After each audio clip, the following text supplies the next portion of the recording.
Hi, ladies and gentlemen. The final home game for Fort Bend Christian starts in just a couple of minutes.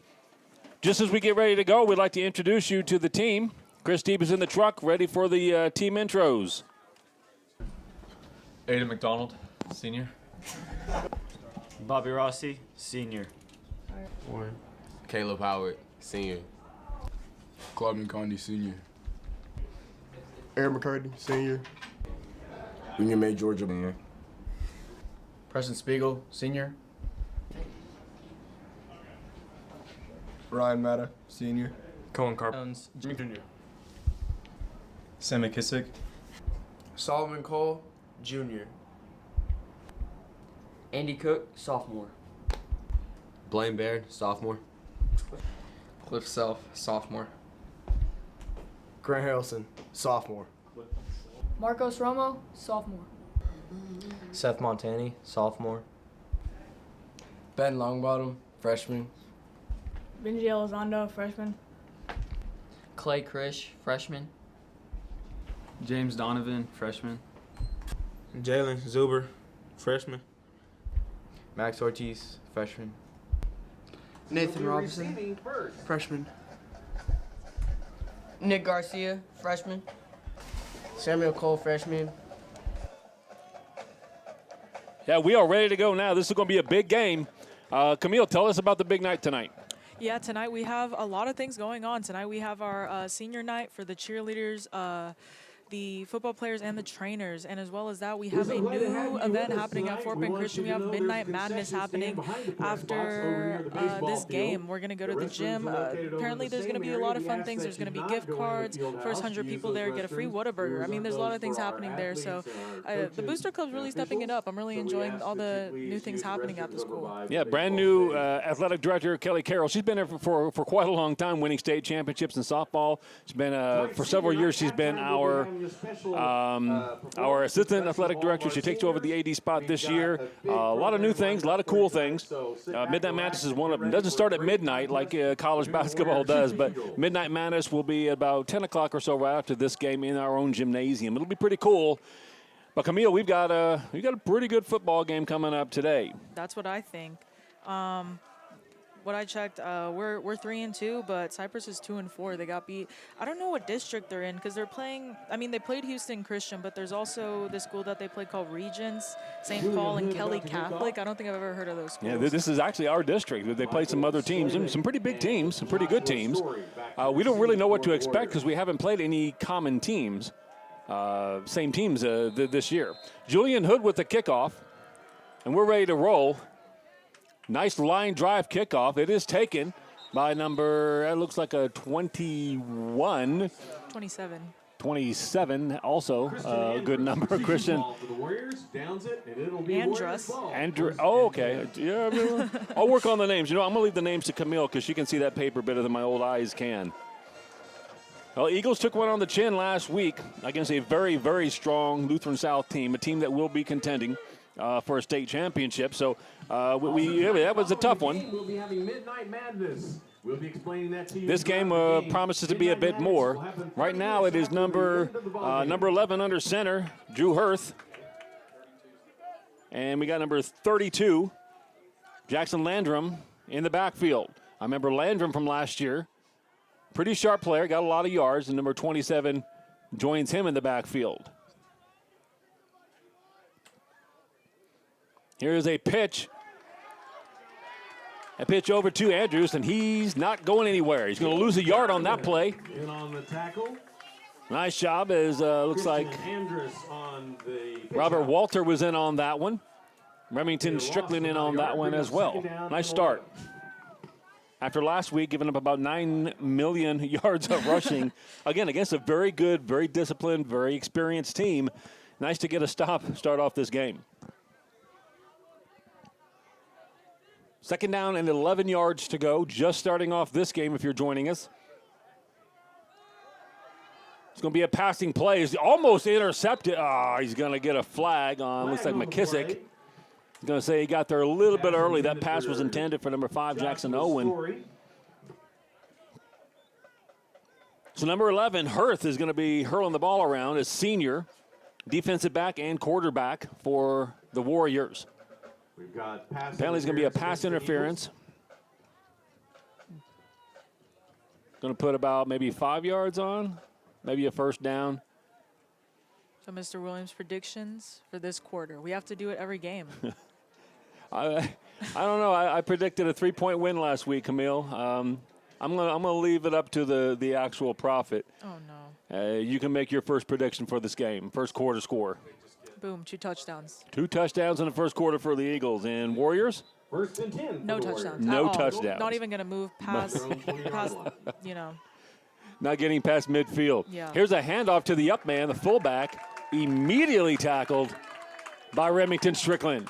Handoff to Jackson Landrum. Jackson Landrum, let me introduce you Immediately dropped for a loss. to Remy. I know. Please get 6 pancakes. At least the boys are hoping that. Mr. Williams actually did get Solomon that cake. Yeah, Solomon, he we really enjoyed did. a cake in broadcast class. Second down. Red velvet cake. We have to see what Remy likes if he gets 6 pancakes in this game. Definitely a thing. Definitely a capability for this young man being recruited by a lot of big schools. Here's a passing play out towards number 1, Slobik. Slobik's got some room and some moves. He's out to the 49-yard line. That's going to be a first down. That is about a 30-yard pass play For a Warriors first down. from Hirth to Slobik. Camille, they're 1 yard away from passing midfield now. Too bad. Losing 1, at least.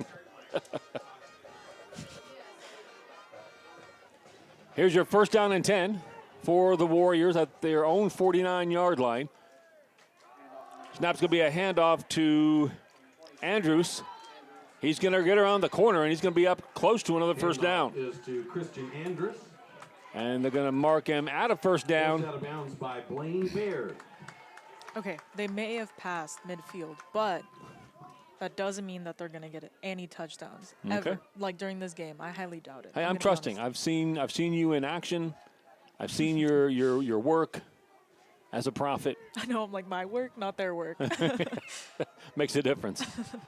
Here's your snap. And, oh, what a play by Robert Walter. I told you. I told you. Robert Walter knocks that one back immediately. Andrews will lose, looks like about 5 yards on that play.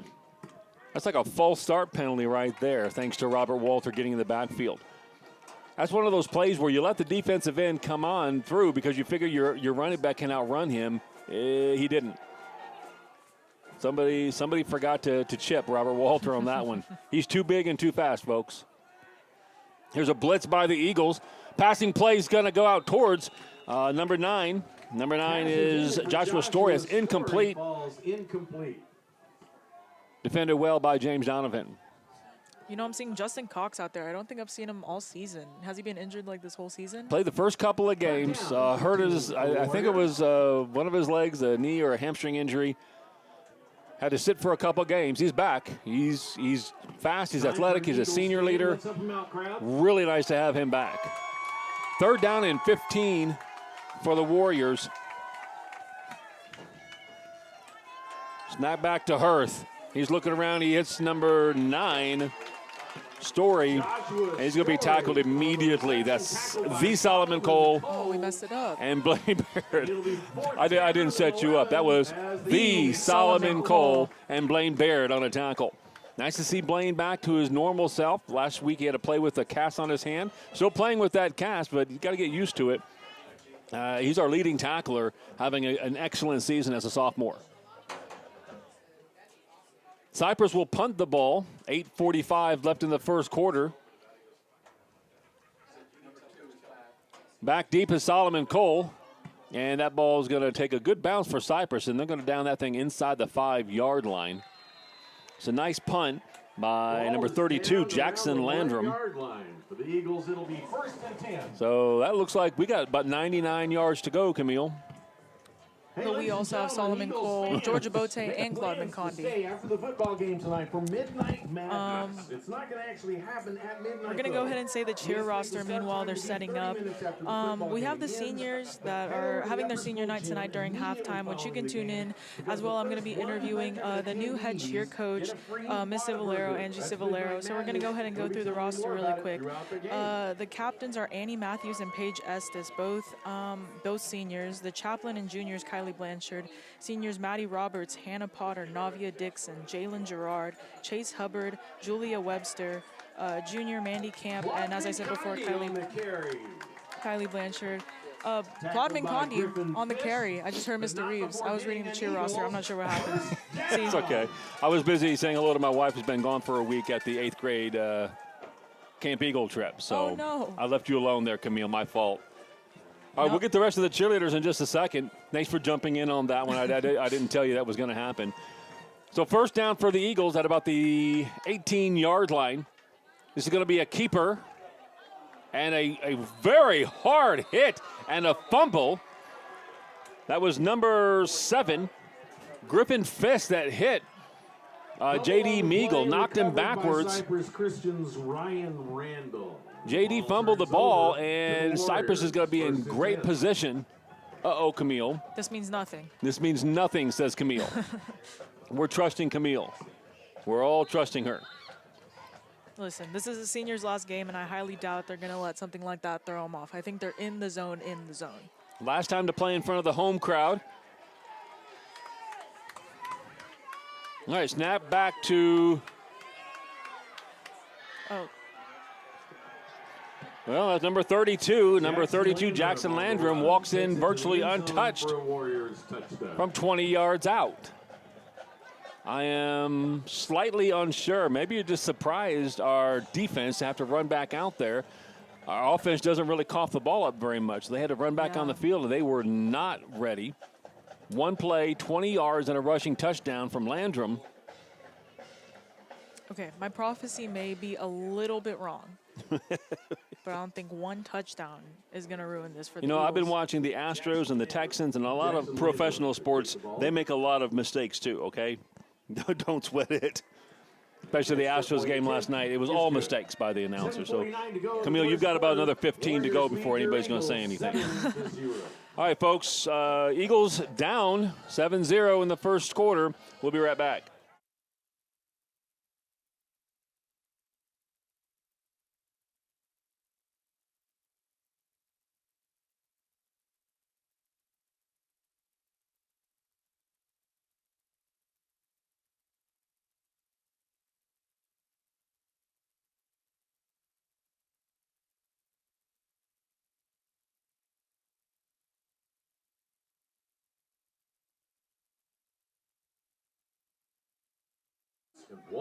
As I was announcing before, we're going to go ahead and continue with the cheerleading roster.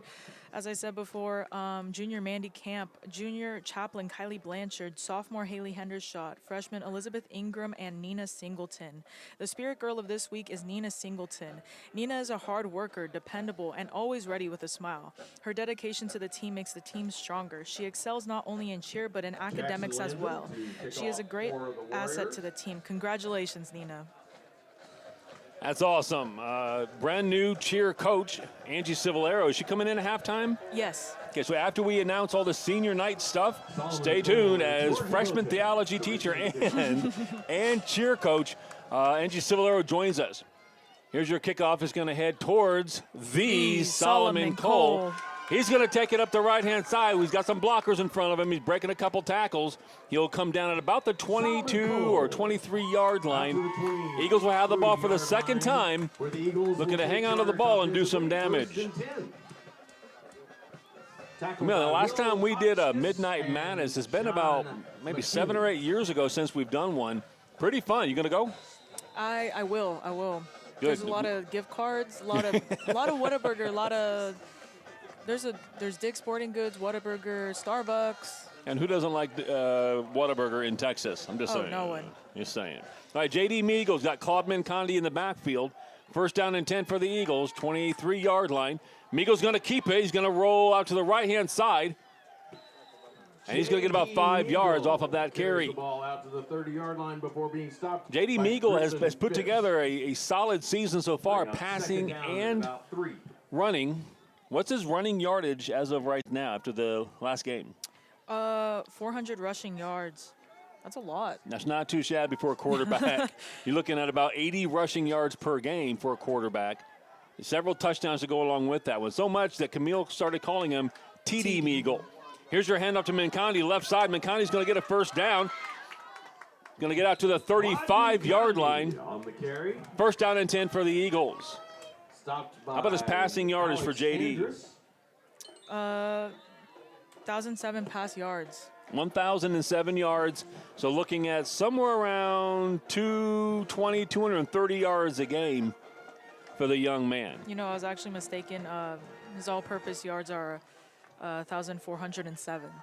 So not bad. Not 400. Not even close to 400. But. We're doing okay. Here's your snap. It's going to be a passing play out to George Abote. Abote's got the catch, and he's up close to a first down. Meagle 1 for 1, and Abote, who told me in class today, I'll be catching lots of passes today. He said he doesn't think they have the corners to be able to cover him. Well, George likes to talk a lot, and he's also a pretty darn good receiver. First down. As a first down play for Fort Bend Christian.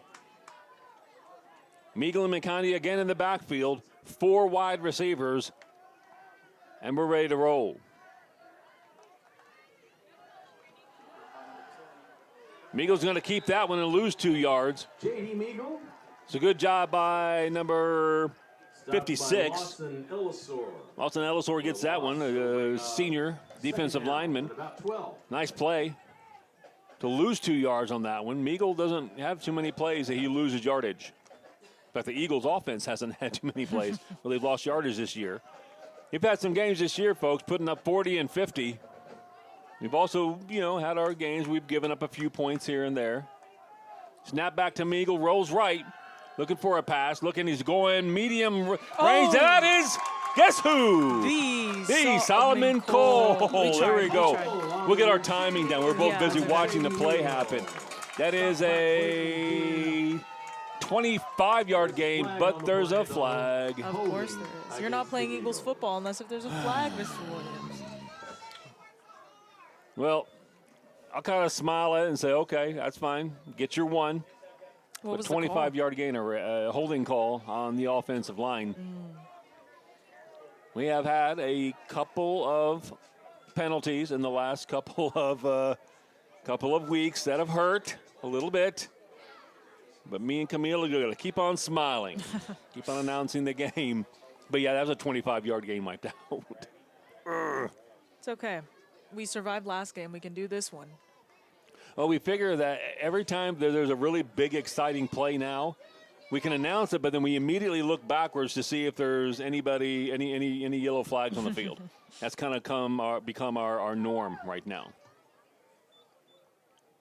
All right, so you're going to have the hold took place right at the line of scrimmage. So a 10-yard loss, so it's going to be first down and 20. What was that? Will take the Eagles back. Oh, my. First down. That's at about 22. How do you lose 12 yards on a holding call? Is that what? I thought it was just. I've been watching a lot of football. It was second down. It's my fault. Yeah, because Meagle lost 2 yards on the first on the run. All right, so second down and 22 yards to go. Sorry. A quick wide receiver screen pass that was aimed out at Donovan. Pass balls in. Meagle led him is a little bit too much. It'll be third down and 22 yards to go. Eagle offense looking for something to get them kind of sparked and moving. Maybe a quick prediction. Who's this ball going to? Ooh, I'm going to go ahead and bet he's going to hand it off to Claude 100%. Look, he's walking right by him. Yep. Third down and 22, a handoff? Yeah. Bold prediction.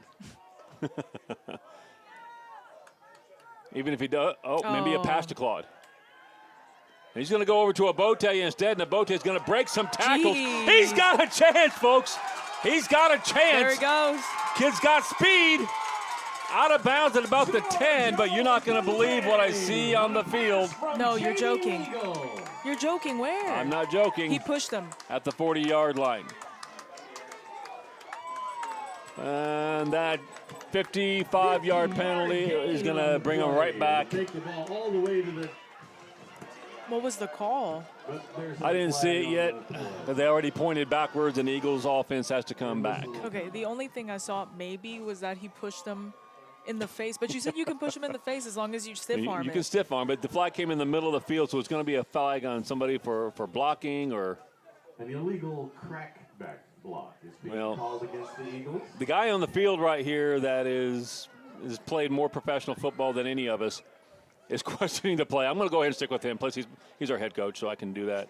What is a crackback?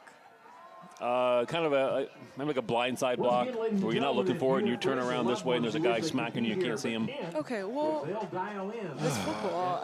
Okay, I don't know football. I feel like the whole point is to hit, but then again, you have to at least let them see you first. Yeah. You can't hit them unless they see you. Sure. If it happened like that, fine. Our coaching staff was yelling it didn't happen, but a 3rd and 22. We converted a 3rd and 22 with a 55-yard pass play, called back again. So now it's 3rd and Missouri City. Here's the snap back to Meagle. Meagle's going to do a screen pass. Nobody there. Somebody got confused about where to go. So we're going to punt the ball from deep in our own territory. Instead of a 1st and goal at the 5-yard line, we're going to deal with a punt from our own 25. Well, we get that under control. I mean, we got big play capabilities with these wide receivers and a quarterback that can get them the ball. Get this offense rolling, man. We'll be just fine, Camille. That's what I'm thinking. Julian Hood back to punt. The kid's got a leg. He's been doing excellent with his placement. Right side, left side. He'll bounce it. He'll line drive it. He'll run pin him back. He'll run it. That play last week was, I heard it was not a planned fake. But the snap came way off to the left, and he had pressure, so he ran it. Got about 5 yards. We needed 10. So good job by him to do what he needed to do. I hope he gets to kick some field goals tonight. The kid can kick him from 40 easy. Here's your snap back. Nice line drive punt. He's going to bounce towards Cypress. That's number 9 again. Story, and he's going to be buried immediately. Joshua Story stopped by Cohen Carpenter. So you're going to have a 1st down for Cypress at their own 45. As well as Cohen Carpenter on the stop. And 10. So Eagles defense needs to step up, Camille. We need to get something rolling here. 100%, Mr. Williams. 100%. All right, folks, we'll be right back.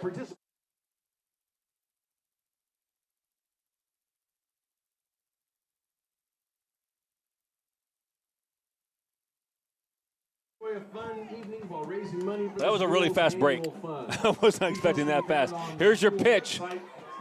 You pitch over to Landrum. Landrum's got a little bit of room. And guess what there's not on the field, Camille? A flag. A flag, that's correct. A flag. So looks like a 1st down run for Landrum. He gets about 11 yards. So 1st and 10 at the Eagles' 44-yard line goes Cypress Christian. Offense and defense right now struggling a bit. I don't know if there's any lag after last week, and we'll go ahead and say it. Last week was a beating. Our offense still came up, scored 4 touchdowns against a very good team, but the inability to tackle kind of hurt us. And so, if there's any kind of that still in our minds, we need to shake that off and get this thing moving.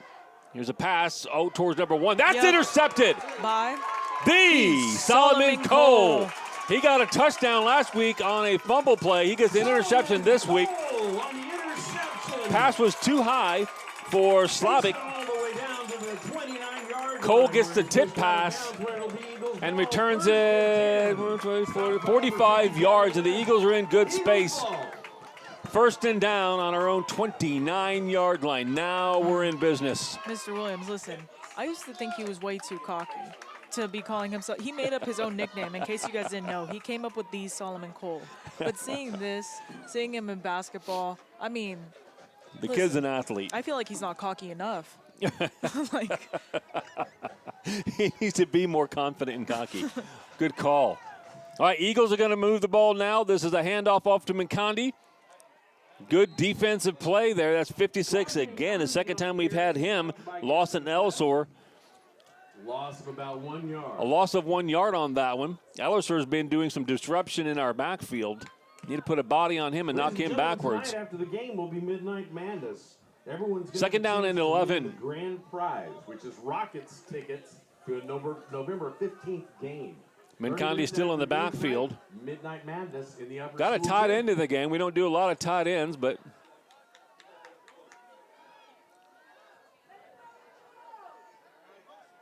here's your snap back to Meagle. Meagle will hand it off to Mincondi. Cuts back to the right.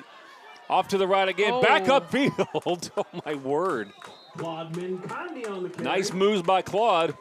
Will net about 7 yards. Third down and 3 is coming up. So my prediction was a little late, but it still happened. He handed it off. At some point, it had to come true. I'll give it to you. As long as Claude eventually touches the ball, you can claim victory. Now, here's kind of a big play. Third down and 3 or 3.5 yards to go. We kind of need to keep momentum going. It'd be nice to get a first down here. If not, I wouldn't mind seeing Julian Hood kick a field goal. Here's your keeper by Meagle. He's going to get a first down here. Nice job. That's called a quarterback option, Camille. He has the option of handing that one off, and he can either hand it to Claude or he can pull it back and run it himself if he thinks he has a better run to the right. Give himself 2,000 yards. Why not? If you can get 2,000 yards, we're on your side. Go for it, kid. All right, first down and 10 yards to go from the, looks like the 21-yard line. Eagles need to punch one in here. Minute 40 left in the first quarter. Snap back to Meagle. Hand off to Claude Mincondi. He's got room up the middle. Ladies and gentlemen, easy one. Camille called it. She called it early, but she called it. She called Claude Mincondi. That's some massive blocking up front. Man. Our offensive line has been doing a fantastic job all year long getting yards for these guys. We got names on that offensive line yet? Oh, Mr. Williams. Yeah, I threw that one out there without telling. All right, after we get this extra point by Hood, which is probably going to be somewhere around a 45-yard field goal is what he usually kicks, we'll go over that offensive line. Here's Hood. Huge kick, easily. He kicked it over the soccer goal, 30 yards behind the standards. And Tomas holding it, he made a whole highlight video in broadcasting class. Instead of making me a game day sheet, they were making a highlight video. Yeah, it wasn't a bad highlight video, though. I tried to get that one on the broadcast tonight. It wouldn't download, so we'll get it for next week. A kickoff, or sorry, an extra point holder highlight video. Sounds great, Mr. Williams. Right, that offensive line on the left side, Robert Walter. You've got Tony Saw. You've got Ryan Mata. You've got Bobby Rossi. You've got Cohen Carpenter. On the right side, you got Remington Strickland. It is a solid group of guys, seniors and juniors right there. They have been opening up holes just like you saw Mincondi run through. Claude didn't even get touched till he's about 2 yards away from the end zone. He just ran through a couple arm tackles to get there. So Mincondi gets his next touchdown. How many touchdowns now does Claude Mincondi have for the season? Probably has 8 now. I think, did he make one? No, he didn't make one last week. No. That kickoff goes to the 2-yard line. Eagles going to give up a good return here. Good return again by Story. Still pushing forward. He's going to get up to the 46-yard line. Good blocking by Cypress to allow him to get up to the 40, and then his whole team pushes him forward for about another 5 or 6 yards. Is that allowed? Yeah, until they blow the whistle. Okay, I was hearing blow the whistle, so I was just wondering if that was a... As long as he's moving forward, they'll let him go these days. Well, here we go. Defense needs to make a stand right here. Get a turnover or a 3-and-out would be nice. Get the offense back on the field and play on that momentum. 7-7 is our score. 1:09 left in the first quarter. Camille, you like what you see so far? Yes, minute and 9 seconds to get another touchdown. You got to hurry. Or maybe 2 more to balance it out. Maybe we can do a defensive, Sam McKissick hits the guy, fumbles the ball. Solomon Cole Solomon Cole gets it. Flag. Here's a pitch play. The pitch play goes out to Landrum. There is a flag on the field, and maybe this is going to be on Cypress, and it looks like it. Seth Montani made the tackle. And that is a holding on Cypress. Holding against All right, we're going to the balance this Warriors. thing out with these calls, Camille. Okay. I'll allow it. I'll allow it this time. Illegal block in the back. As long as they're going to call holding on both teams, we're going to shrug our shoulders and say, okay. It does happen a lot. Granted. All right, so that's a 10-yard penalty. It's going to be first down and 20 instead of second down and about 2 after the run by Landrum. Oh, this is a nice system that we have going here. The state championship cheerleading squad that you've already announced. Next time we get a break, we'll announce to you our trainers and the things that they've done. This is a fantastic training crew that we have. Pep band. What's that? Pep band. Pep, a huge pep. Oh, what a play by McKissick. That ball headed out towards Story. McKissick, perfect timing to knock the ball out of Story's hands. He's going to make a second down and 20. Nice play. Sam has been playing an excellent corner all year long. That's what he'd call Cinco season. Cinco season? 5. He's number 5. He's number Cinco. 5. Okay. I don't know. I just think about that every time he does anything. I just think of him calling it Cinco season. Sam Cinco McKissick. Just in case you forget it, what number he is on the field. Cinco McKissick.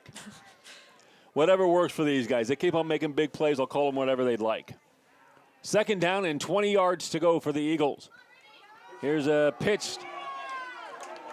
That one is going nowhere for Landrum.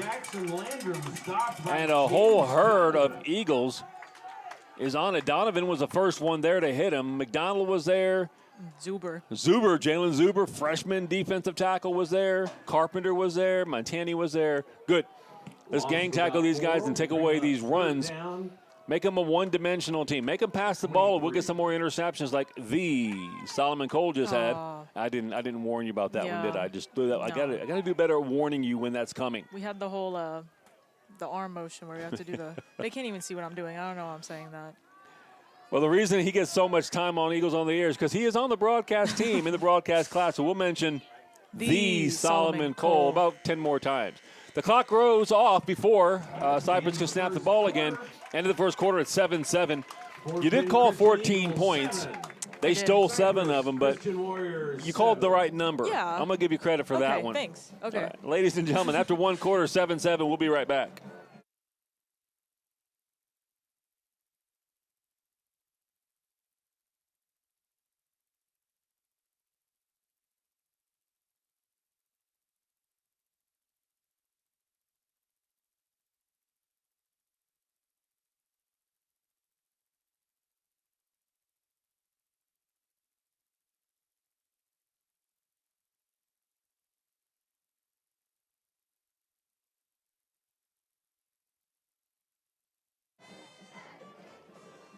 Welcome back, ladies and gentlemen, to the broadcast. We'd like to thank our booster club first and foremost.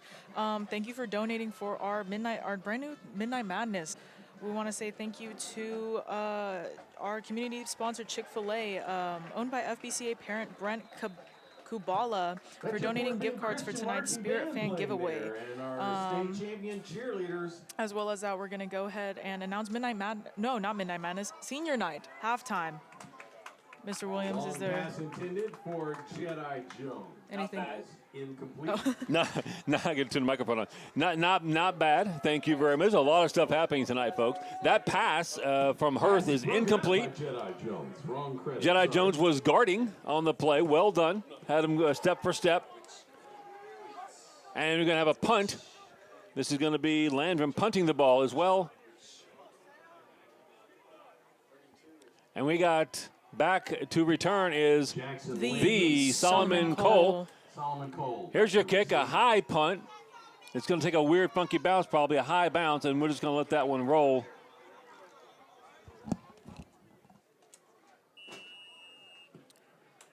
Ball will be down at the 23-yard line where your Eagles will take over first. And He's down at the 23. Mr. Williams is coming right back. Someone turned on the lights. Impossible to see. I mean, I was squinting. I wasn't going to mention anything.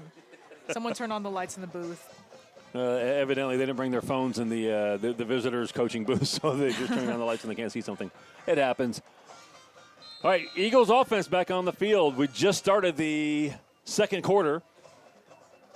Mincondi on the left side of Meagle. Let's get another one right here. Here's a handoff to Mincondi. He's going to run off to the right side and get about 4 yards. Nice job that time. That was Tony Saw getting a pancake. He practically picked up the defensive player, slammed him on the ground himself, stole his lunch money in the process. Nice job by Tony. Second down, and it looks like about 5 yards to go on the 5-yard run by Claude Mincondi. I'm going to say it past the Solomon right now. He Pass looks to so Solomon. ready. Solomon's ready to burst out. Right now. Oh. It's the carry by Meagle instead. He's going to get a first down. He's going to get about a 10-yard run. He thought about passing it to Solomon, though, I'm pretty sure. But he noticed that the middle of the field was wide open. So just go with that, I guess, if you have to.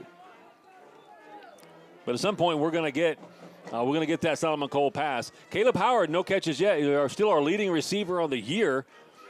But the running game is working out pretty good today. So we're sticking with that one so far. Here's a pass out to Solomon Cole. Oh, one play late. Solomon Cole knocked out of bounds. He's not going to get any yards, though. Well defended. That was 17. Zach Zapata. Zach Zapata makes a good play. It's going to be a loss of 3 yards. 2nd and 13 for the Eagles. Loss of about 3. Second down and about 13.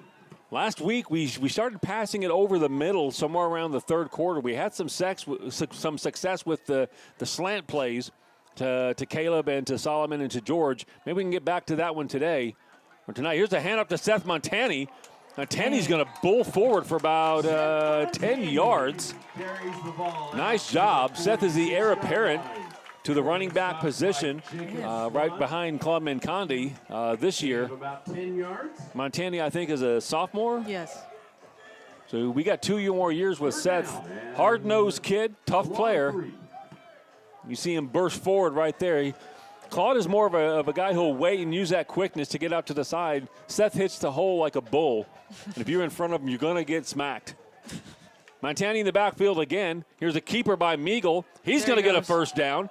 Take a hit, spin off of that one, and he's going to get up to the 46-yard line of the Warriors. First down for the Eagles. By Christian Andrus, and gets enough for another Eagles first down. I mean, running is safer than passing, although we have a fumble and they have an interception. But running is a safer bet, and if the running game is working, you'll see us use whatever's working. And TD Meagle is not afraid to run the ball anywhere on the field. Here's a pass out towards the Solomon Cole. Solomon's making some moves right here. Solomon's going to get 10, 20, 25 yards on that pass play. Stopped by Jackson Owen.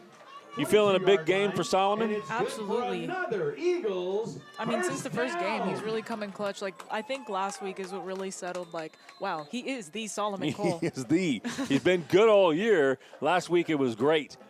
At a time where our team was not playing fantastic football, the Solomon Cole got 2 offensive and 1 defensive touchdowns. Snap back to Meagle. He's going to fake the handoff, roll out to the right-hand side, make some moves. He's going to take another big hit. He's going to get about 2 yards up to the 20-yard line. Second down and 8. You know, a kid is tough when your coach is. You got excellent wide receivers. You've got excellent running backs, but he still allows the quarterback to run as much as Meagle does. You know the kid's tough. Yeah. He's not made of plastic, not made of glass. You're not worried about him taking a little bit of an injury and kind of grimacing. He'll take the bumps and the bruises and keep on running.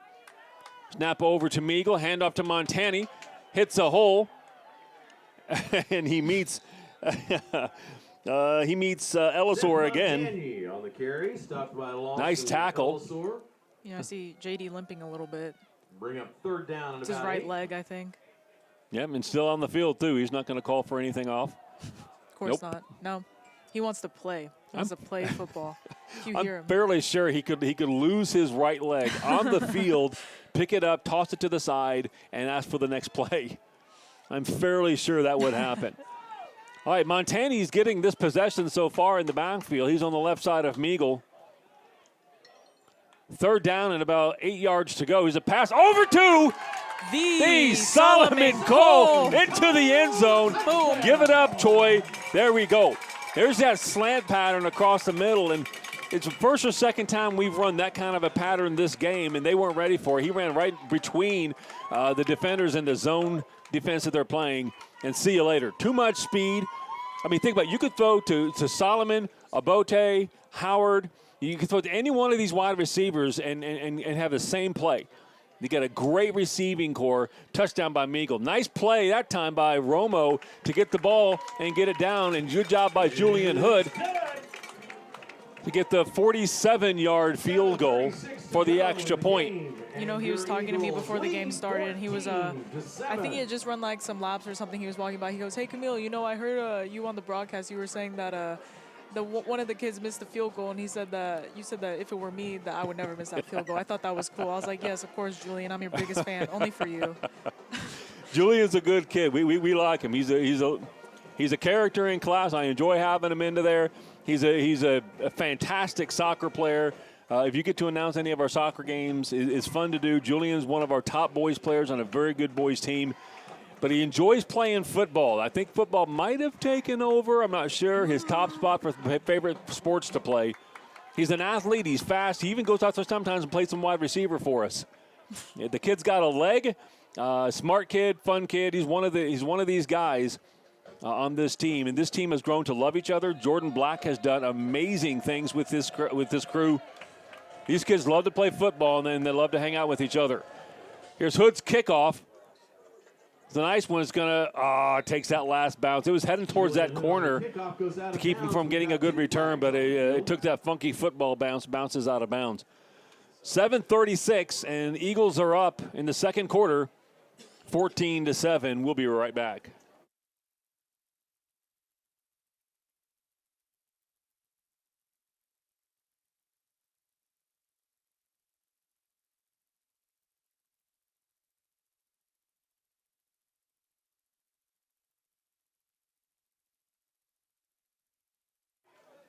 As we were saying before, tonight we have a new event at the school. Well, not new, just hasn't happened in a few years. Midnight Madness, Coach Kelly, the new sports director, athletic director, started this up again. It sounds like a lot of fun.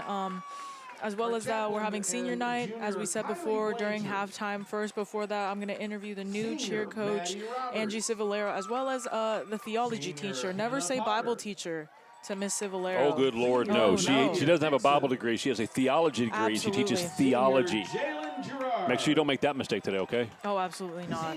I think she'd turn off the camera if I made that mistake. Walk away. I'd be fired. I'd be actually fired, Mr. Williams. So thankfully she can't fire you. Only I can do that, and I ain't doing that.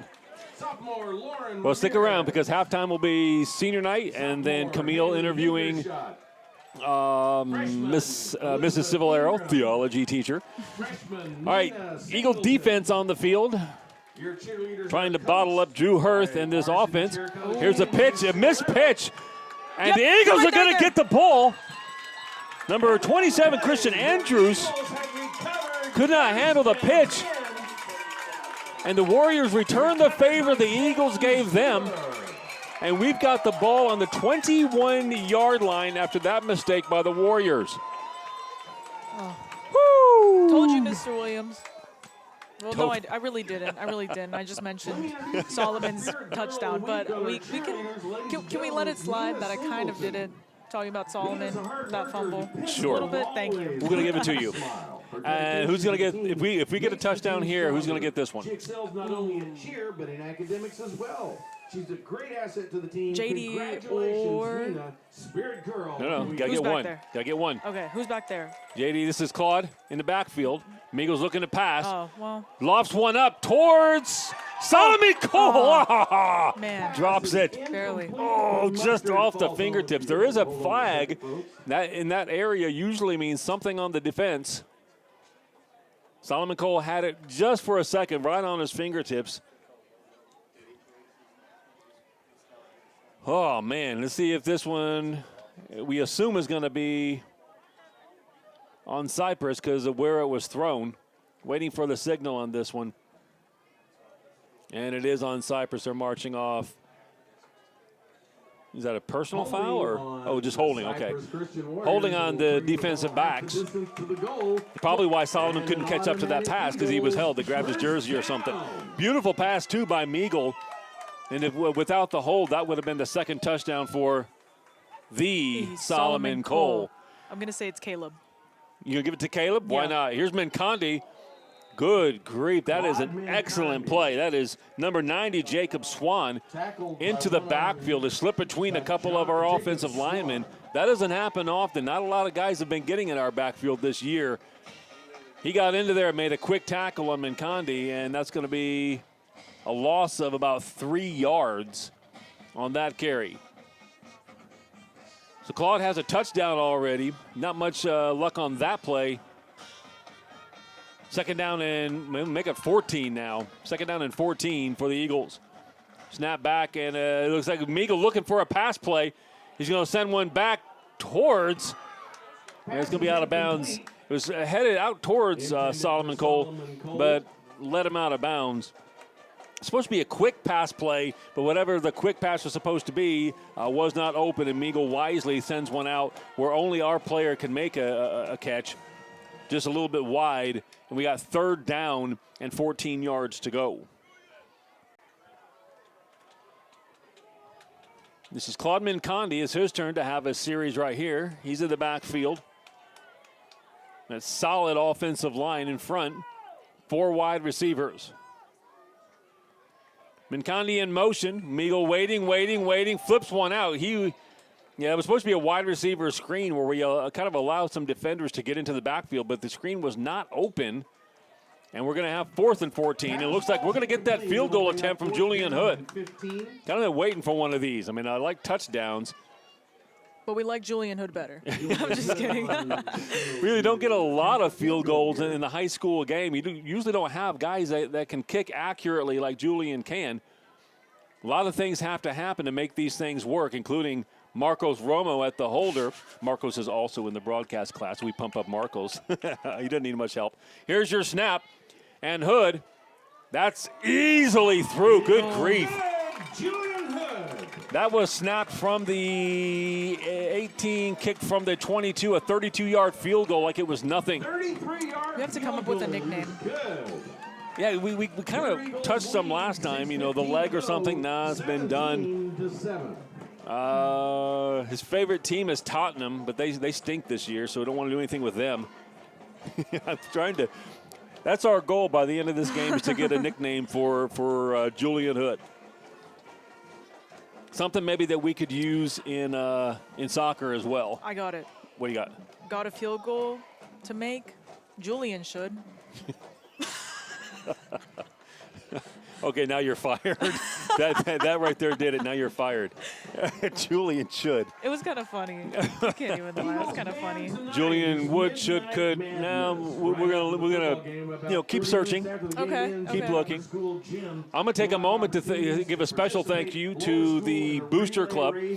Every year that we've been doing Eagles on the Air, they have stepped up to help us out. This year, helped us to purchase a headset for Camille, a second headset. The old one kind of broke. The old one was about 7 years old and kind of died. And they stepped up and bought a very nice. This is not, we don't have to go find the cheap stuff. We found one of the nicer ones that you can get to use. They're stepping up to buy some apparel for the broadcast class and the broadcast team. About 3 weeks from now, Camille, you'll be sporting one of the nicer jackets on campus. 100%. Yeah, well, you got to see it in class. That's pretty cool.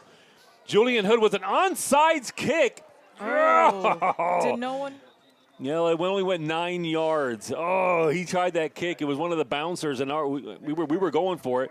But our guys had to wait. It has to go 10 yards, and it went 9 yards. So, almost. That's the first one of those I've seen us try this year. We nearly got it. Well, with 6:15 left in the second quarter, 17-7 is your score for the Eagles. A touchdown by Claude Mincondi running, a touchdown from Meagle to Cole passing, and then a field goal from Julian. Got a field goal? Julian No, Wait, it's not going to You work. got a field goal to make? Julian should. Julian could. Maybe we should do could instead of should. Julian will. So unfortunately, that doesn't rhyme. All right, we're gonna keep working on it, folks. 17-7 is your score. Here's a delay rush by Landrum. That's a nice play. Draw play gets them 13 yards and a first down. You don't see a lot of draw plays either in the high school game. That was well executed. Our linebackers saw the quarterback drop back, and so they dropped back a few yards for the pass play. Handed off, and Landrum had plenty of room to run. You know, this is why I like Seth, because he stood there. You know, I don't really see him tackling, but Seth stood there and he was like, you know what, this is gonna hurt so bad, but I need to tackle him. Jogged him for like 2 yards, but it's okay. He took him down, so that's all that matters. Yeah, Landrum's a big, strong kid. Here's another pitch and a fumble, and we might have it.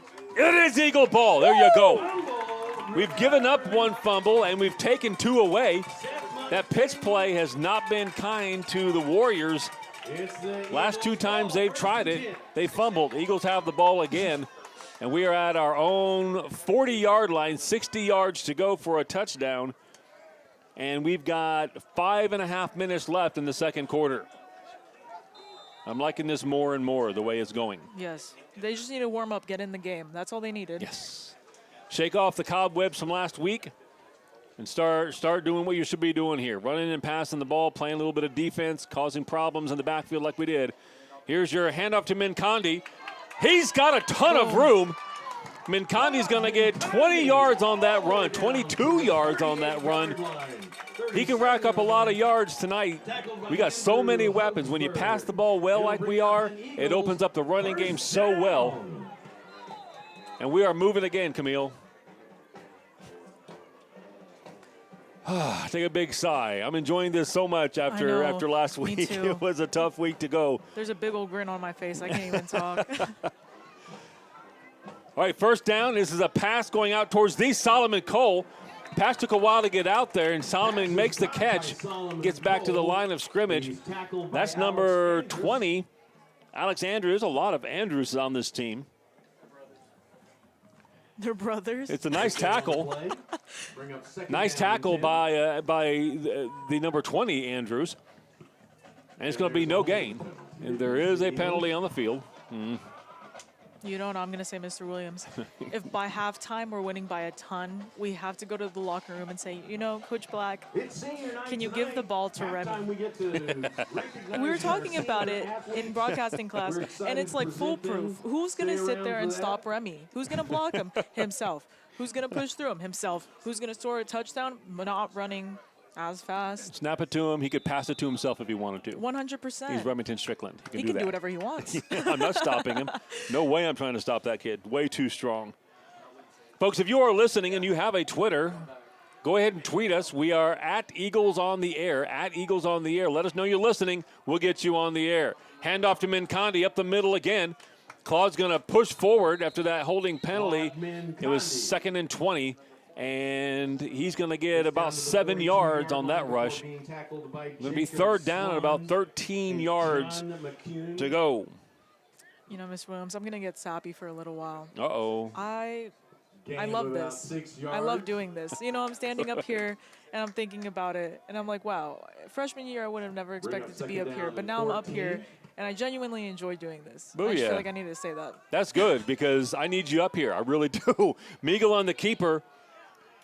Boom. He's going to get us up closer to within striking range. That was second down. I said that was third down. It was second down because the first down penalty set us back. So now we got third down about 6.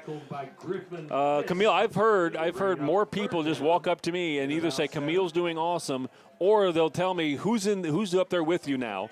I'll tell them it's Junior Camille Choi, and the comments are always she's getting this thing down. She's doing well. And I don't have to tell you that, except that it's true. It's a good job. You're doing a very good job getting this stuff down. Thank you, Mr. Williams. All right, get online. Tweet us at Eagles on the Air. You can text me if you got my number. Here's a deep pass by Meagle. Right there. Oh, just off the fingertips of George Bote. Pass intended for George. So third down play, we went for a big home run, but we're going to go for it again, fourth down. Too far for a field goal and too close for a punt. I take it back. We're going to punt. We put Julian on the field. Easy. A little bit surprised, but, it is what it is, right? How many yards do we have to the first down? 4th down, and it looks like 6 yards to go. Oh. Well. Let Julian work on your coffin corner punt here. Put one, inside the 10-yard line. What if he makes it? That'd be crazy. Makes what? If he made the whole field goal, that'd be crazy. Well, it's not a field goal attempt, but I appreciate your try. Oh, what the? I thought it was. That's awesome. That's awesome. I have never seen that kind of a play. That's exactly what he tried to do, too, because the coach is applauding him. Caught that ball and just kick a line drive, and if it hits one of their players, it'll count as a fumble, and we can go pick it up. So he kicks it, it hits the ground, it skips along the ground, and he does get a lot of yards out of the punt. And they're going to get the ball. Well, you know what happened? It must have hit one of the Eagles players. That's unfortunate because we had the ball way, way inside the 10-yard line. All right, well, Cypress will take over the ball. I'll stop talking about football. No, after that one, I really thought that's what he was trying to do. I was like, why are they trying to make him kick it in? That's not gonna go. That's not gonna work. That would have been some kind of field goal from the punt formation. You're right. Could have passed him. Here's a nice run by Landrum. He's going to get 5 yards on that run. He's piling up some good yards in the first half. That is a strong, big, strong, fast kid right there. Jackson Landrum, senior, they're running back and their kicker, and he also does a little bit of linebacker. 2nd down, and they gave him an extra yard, so 2nd down and 4. Here's a snap off, going to pitch it over to Landrum again. He's going to get a 1st down. Jackson Landrum on the carry. And it is a 1st down run. Thought I saw a flag come down. I did not. Jedi Jones gets another tackle. Jedi getting a lot more playing time these last few weeks. He's earned it. He was a cross-country stud for a couple of years. Decides to go ahead and give football a shot. Doing pretty good. Playing some cornerback. And every once in a while slides in at receiver. Is that really what they call them? Corner. There's the quarterback and the cornerback. Corner. It's confusing. I know. Terrible. I should come up with a new name. Handoff to Landrum. He's going to be tackled by that is Jason Cox and Montani. But there is a flag down, and I think this is going to be a hold right in front of the press box here. We could see that one coming. Holding call on Cypress. Holding against the Warriors will march the ball backwards. There we go. 2 minutes and 11 seconds left in the first half. Score is 17-7. Eagles doing pretty good. Had one mistake that led to a touchdown for Cypress. Other than that, offensively and defensively, we're getting the job done. Keep this one up. We're going to have a pretty strong second half coming up. So, Camille, halftime, we've got senior night. We're going to put our headsets down next to Mr. Reeves as he reads to you our senior information. Seniors for football, cross country, for the cheerleaders, for everybody, trainers and everything. And then we're going to interview Angie Civillero. That pass from Hurth is incomplete. That was headed out towards number 10, Preston Wishanke. Sorry if I'm not saying that correctly. He's a junior wide receiver. First time we've said his name. Probably a good thing because I could not pronounce it well. Oh, my. 2nd down and 20 yards to go. So Angie Civillero, after our senior night, Angie Civillero will be here. We'll interview her. Well, Camille will interview here. That's how we do things here. Yeah, before senior night. There's gonna be senior night. There's going to be a little gap in time. We figured it out, yeah. That works. So right away. So let's make sure we plan on that one. Here is Hurth rolling off to the right-hand side. He's going to go deep. He's got a man. Oh. That is number 6, Will Hotchkiss. That is going to be a 50-yard completion, 55-yard completion. That's a gorgeous pass All the way down to the 20-yard line. from Hurst to Hotchkiss. Gentlemen, if you are the parent of one of And the Hotchkiss seniors was covered. I mean, he had a defender right there with him, about a half step behind. Made that catch well. And with a minute 45 left, the Warriors are going to have a scoring chance. It's opposite of the scoreboard. Senior parents, go ahead and make your way to begin being organized for tonight's presentation. So I'm going to go ahead and talk about our training team. Or, no, we need to start football. There's football right there. All right, that tackle by Remington Strickland is going to lose a couple of yards. Jackson Landrum stopped by Remy Strickland. Stopped by Remy Strickland. I mean, listen, I need him to get 5 more pancakes so we can get more cake and broadcasting classes, all I have to say.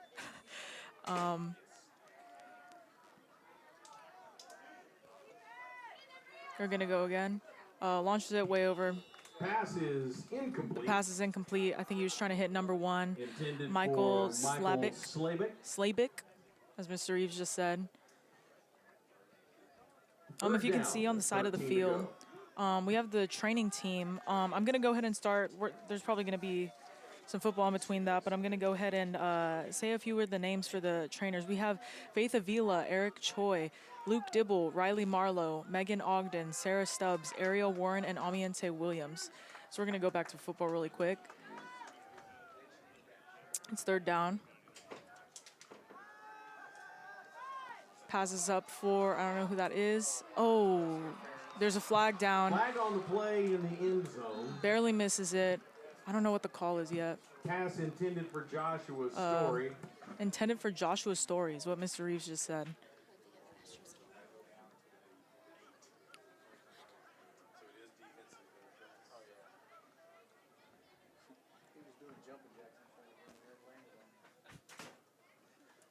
It'll be interference against the Eagles. Interference against the Eagles is what Mr. Reeves just said. That was the call. You missed it. What did I miss now? I don't know who it was back there. 5 tried to grab the ball, hit him before he caught it. So Fast interference. Yeah. Well, it is what it is. 50 seconds left then. Scoring chance here for Cypress. It's going to be a passing play, a slant, incomplete. Pass is intended for number 9, Joshua Story. Ball's incomplete. It's going to be 2nd down and goal. 2nd down and goal. 45 seconds left. What do you say if we can stop them, keep them out of the end zone here, Camille? I think we can, 100%. Well, we'll see if they got a field goal kicker. I think it was 32 that was doing the kickoffs. Landrum. Kid's doing everything else in this game. He can probably kick field goals. Keep him out of the end zone first. 2nd and goal from about the 2-yard line. Handoff to Landrum. He's going to fight his way into the end zone. Touchdown for Cypress. Touchdown, Warriors. That's okay. That only puts him Landrum. at 14, maybe 15, or 13, maybe 14. Yeah, you get your extra point to come. And Nothing Landrum, else. after he runs for the touchdown, grabs the tee, and he's gonna kick the extra point. You like a kid who's an athlete. He evidently is. That's him. I'm pretty sure halftime, too, you're going to see your band. We keep calling them pep band. They've gone past the pep band stages. They're doing a little bit of marching online now, or on the field now. Landrum kicks the field goal. The extra point. It is good. And we are at 17-14 with 40 seconds left in the first half. So I think our band's doing a little bit of marching at halftime. Oh, really? Every week they do a little bit more, a little bit more, a little bit more. So as soon as halftime comes, we're going to unhook. Landon's going to unhook his camera. He's going to rush up here or hand it to me. We're going to do the interview up here with oh my gosh, I can call her Coach Civalero now, can't I? That's weird. But Coach Civalero. We'll interview her. We'll set up the senior night. We'll watch the senior night festivities. Big things happening, and we're happy to have them happening.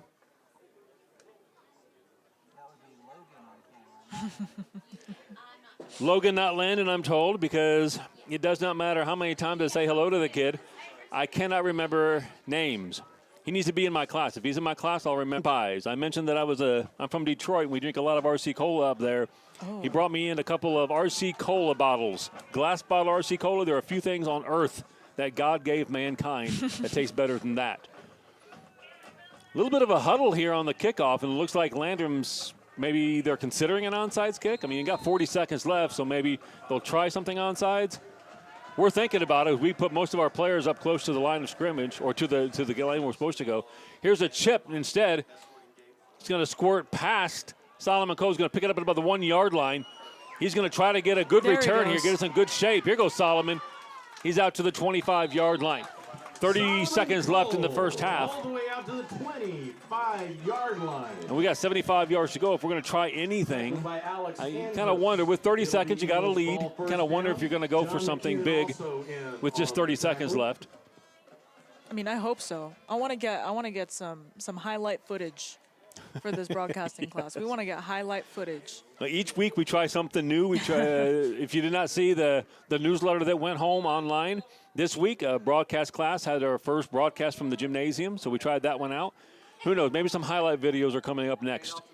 Just Marcos. Here goes Claude Mincondi. Mincondi's going to be stopped for about a 1 yard gain, and we're going to let the clock run down. 20 seconds left in the first half, and that'll probably be the last play of the half. So Eagles are going to go in with a halftime lead, 17-14. We'll make a couple adjustments at halftime and see if we can come up with a new plan to get some things done as our band will play in the second half. There's your halftime. Give us a couple minutes. Logan Walter is going to bring up his camera, and we're going to have Coach Civilar up here any moment now, and we'll have our interview. We'll have senior night, and we'll have a ton of stuff happening, folks. Stick with us. We'll be right back.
Hello, we're joined here today with Coach or Mrs. Civalero, our theology teacher, freshman. Please do not say that it's Bible.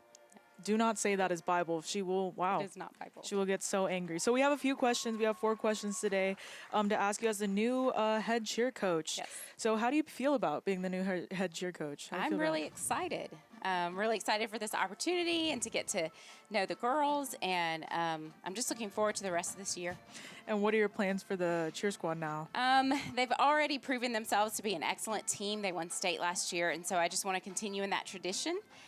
Push them further and harder, and they're going to do amazing things. And I want to help just be a part of that team as they grow together. And just excellence, Eagle excellence.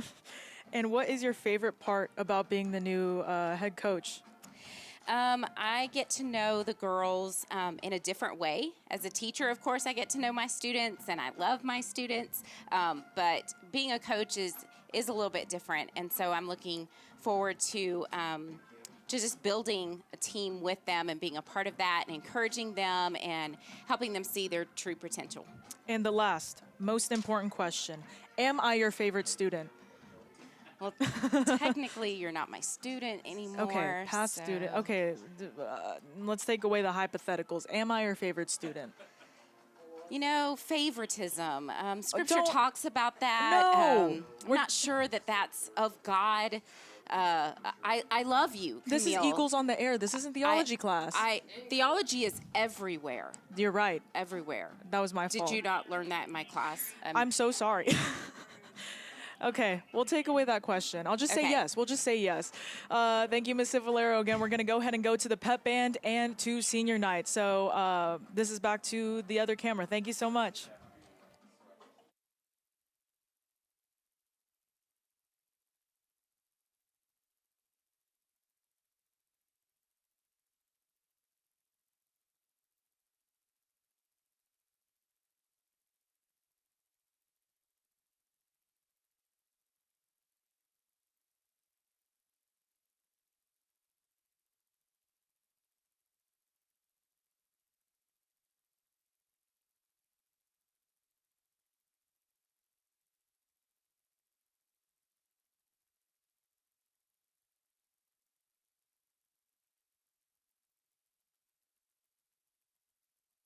To you this season.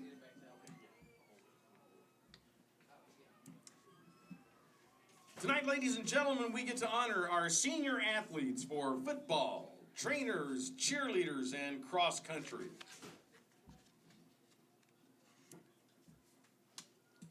So we're ready to go, right?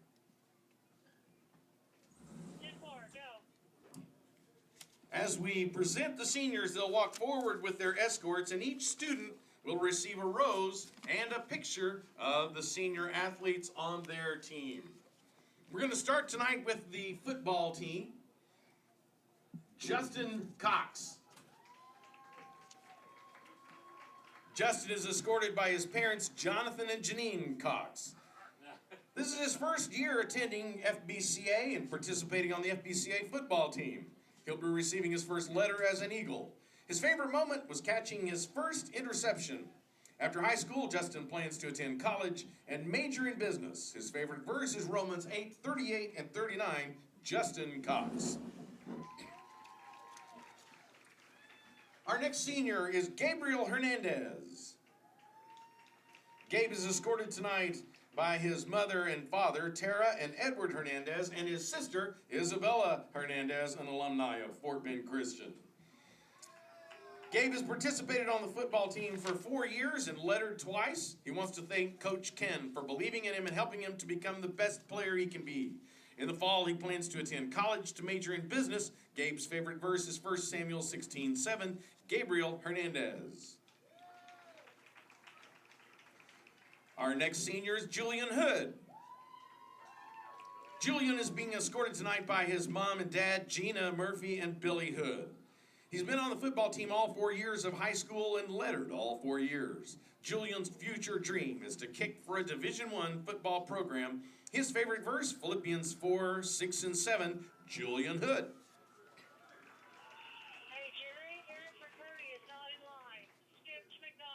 Next is Caleb Howard. Caleb is escorted by his parents, Cassandra and Lonnie Howard. This is Caleb's first year at Fort Bend Christian, and he'll receive his first football letter as an Eagle. He has his favorite moment was making the first touchdown. Caleb's future plans include going to college to become a physical therapist. His favorite verse is Jeremiah 29:11. Ladies and gentlemen, Caleb Howard. Our next senior is Ryan Mata. Ryan is escorted by his mom, Diane Mata, and his little brother, Alex. Ryan has been playing on the football team for 3 years and will be receiving his third letter. His favorite times were getting to play alongside his brother, Michael, alumni class of 2016, his freshman year. His plans include going to college and maybe on to medical school. Ryan's favorite verse is Romans 8:31, Ryan Mata. Our next senior is Aiden McDonald. Aiden is escorted by John and Dee Dee McDonald. He's been on the football team for 4 years and will receive his third letter. Going forward, he plans to study pre-med and go to medical school. His favorite verse, John 6:40. Aiden McDonald. Our next senior is Claude Mincondi. Claude is being escorted by his sister, Sarani Mincondi, a 9th grader at Fort Bend Christian. He's been a part of the FBCA football team all 4 years of high school and lettered all 4 years. His favorite moments were making 3 touchdowns in the comeback victory against Brazos High School. Claude hopes to play football at the college level. His favorite verse is 1 Peter 5:6 and 7. Eric McCurdy. Our next senior is Eric McCurdy. Eric is escorted by his mother.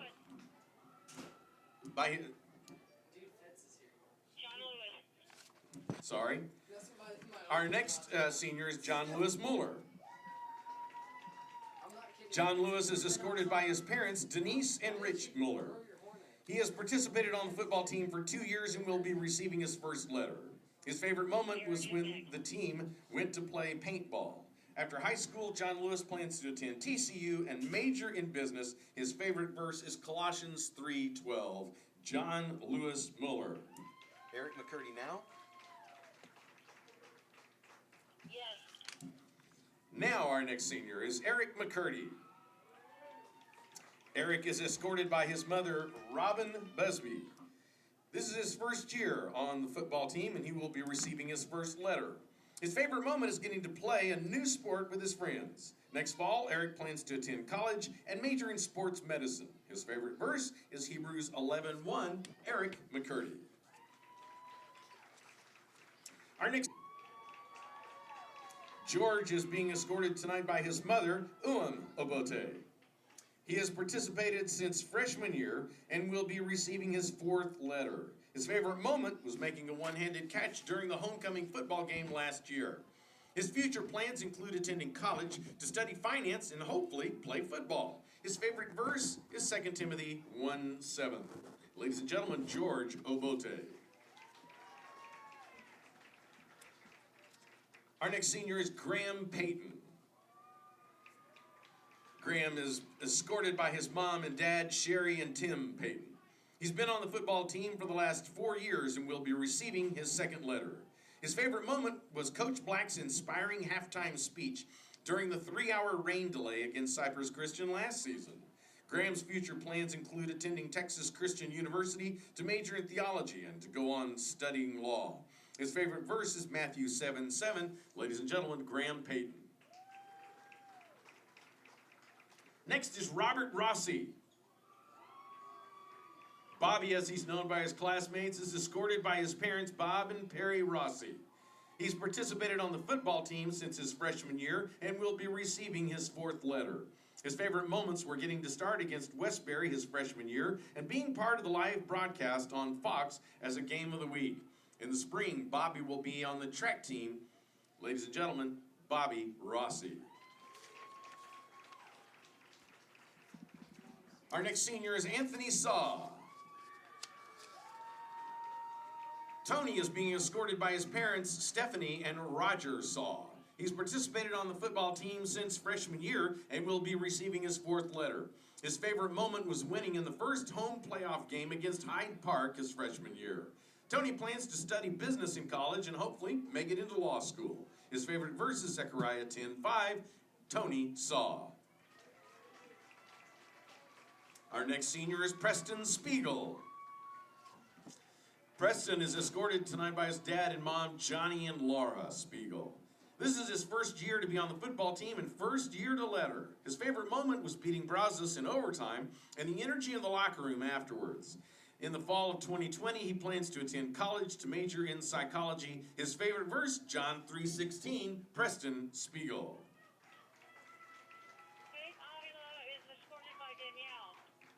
Our next seniors are the trainers, ladies and gentlemen, an integral part to our athletic program. And we begin with Faith Avila. Who? Faith is being escorted by Danielle tonight. She has been a trainer since her sophomore year and will be receiving her 3rd letter. Her favorite times are getting to hang out with her besties, Megan and Ariel. She hopes to become a physician's assistant. Faith's favorite verse is 1 John 3:16, Faith Avila. Our next senior is Eric Choi. Eric is escorted by his brother Ryan, alumni class of 2015. Eric has been a trainer since his freshman year and will receive his 4th letter. His favorite moment was junior year, the pregame, dancing and karaoke with the team. He hopes to attend UT Arlington in the fall. Eric's favorite verse is Psalm 23:4, Eric Joy. Megan Ogden. Megan is escorted by her parents, Drew Ogden and Allison Haver. She's been a trainer for the last 2 years and will be receiving her 2nd letter. She enjoys practices with Sarah because she asks me what I did in every period of the day. After graduation, Megan will attend college to pursue a degree in nursing. Her favorite verse is Romans 8:37. Ladies and gentlemen, Megan Ogden. Ariel Warren. Ariel is escorted by her parents, Matthew and Philenda Warren. She's been a trainer for the last 3 years and will be receiving her 3rd letter. Her favorite moment is every game day. After graduation, she plans to attend college and later become a nurse practitioner. Ariel's favorite verse, Hebrews 4:12. Ladies and gentlemen, Ariel Warren. Next is Omiete Williams, being escorted by her mom and her dad. She's been a trainer for 3 years and will be receiving her 3rd letter. Her favorite moments are the pregame meals and deep conversation about random things on game day. Her future plans include attending Texas A&M University to study biomedical sciences. Omiete Williams. Our next set of seniors are the cheerleaders. We begin with Navia Dixon. Navia is escorted by her parents, James and Cheryl Dixon. She's been on the cheer team for 3 years and will be receiving her 2nd letter. Her favorite moment was going to the first FCC, where they had so much fun and great start to their season. After graduation, Navia hopes to attend NYU to study musical theater. Her favorite verse is Psalm 119:25-27, Navia Dixon. Next up is Paige. Paige is escorted by her parents, Joseph and Becky Estes. She's been on the cheer team for the past 3 years and will be receiving her 3rd letter. Her favorite moment, leaving the competition to go shopping, but quickly remembered they needed to return to watch the awards ceremony. After graduation, Paige hopes to attend the University of Oklahoma to study pre-law. Her favorite verse is Exodus 14:14, Paige Estes. Next is Jalen Gerard. Jalen is escorted by her parents, Mr. and Dr. Gerard. She's been on the cheer team for 3 years and will be receiving her 2nd letter. Her favorite moments was at Apex during cheer practice. She tripped over her own 2 feet and everyone laughed as a team. Next fall, Jaylyn hopes to attend Georgetown University to major in psychology and later medical school. Her favorite verse, Nehemiah 8:10, Jaylyn Gerard. Our next senior is Chase Hubbard. Chase is escorted by her dad and mom, Christopher and Sean Hubbard. This is her first year on the cheer team, and she will be receiving her first letter. Her favorite moment was competing at the cheerleading world championships. After graduation, she plans to major in biology, either at Mary Hardin Baylor as a member of the acrobatics and tumbling team, or Xavier University in New Orleans. Chase's favorite verse is Psalm 23:4, Chase Hubbard. Our next senior, Annie Matthews. Annie is escorted by her mom, Rose Sink, and her dad, Tom Matthews. She's been on the cheer team since her freshman year and will be receiving her fourth letter. Her favorite moments are when the squad screams out the song Since You've Been Gone from the movie Pitch Perfect on the way to every away game. Next fall, she plans to attend Texas Christian University and major in nursing. Annie's favorite verse is Colossians 3:23. Ladies and gentlemen, Annie Matthews.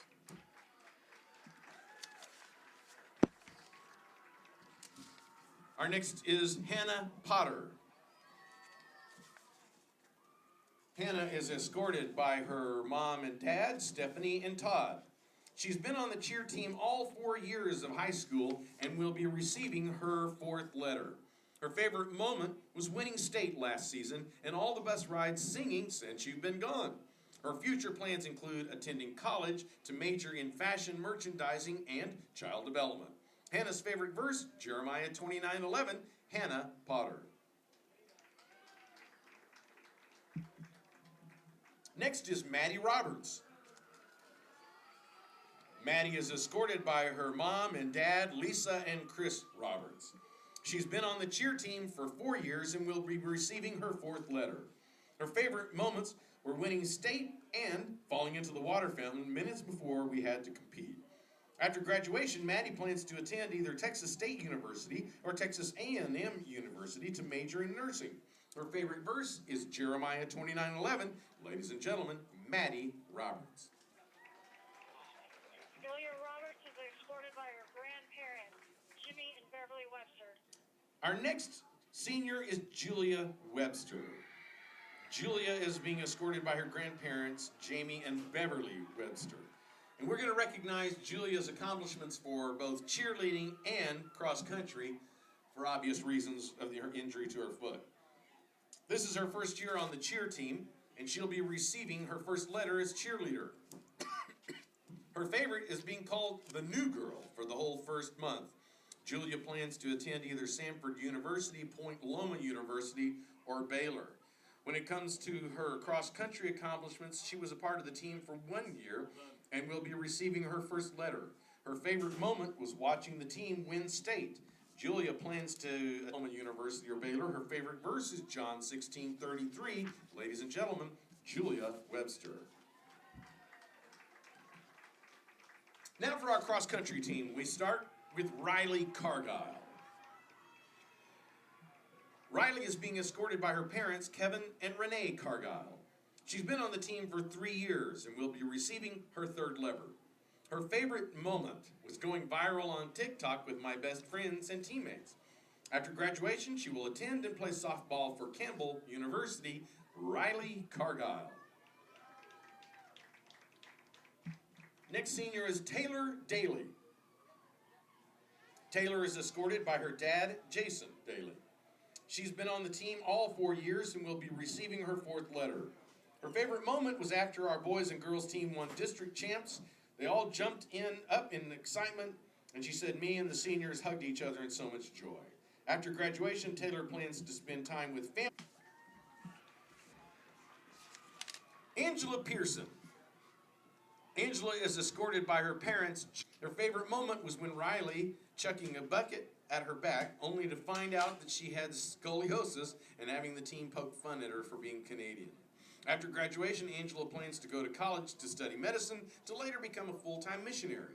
Her favorite scripture is Romans 8:31. Ladies and gentlemen, Angela Pearson. Paul Sanchez. Paul is escorted by his mom, Rebecca. This is his first year on the team, and he will be receiving his first letter. His favorite moment was winning district and getting hyped up with the team afterwards. His runs to the Skeeter Stadium while having deep conversation with friends, getting to hang out all season with his best friends, handshakes with the coach, wearing his colorful socks, and creating a family that will last forever.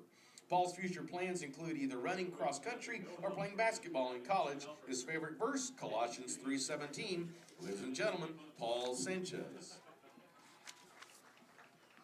Caleb Weaver. Caleb is escorted by his parents, Cheryl and Aaron Weaver.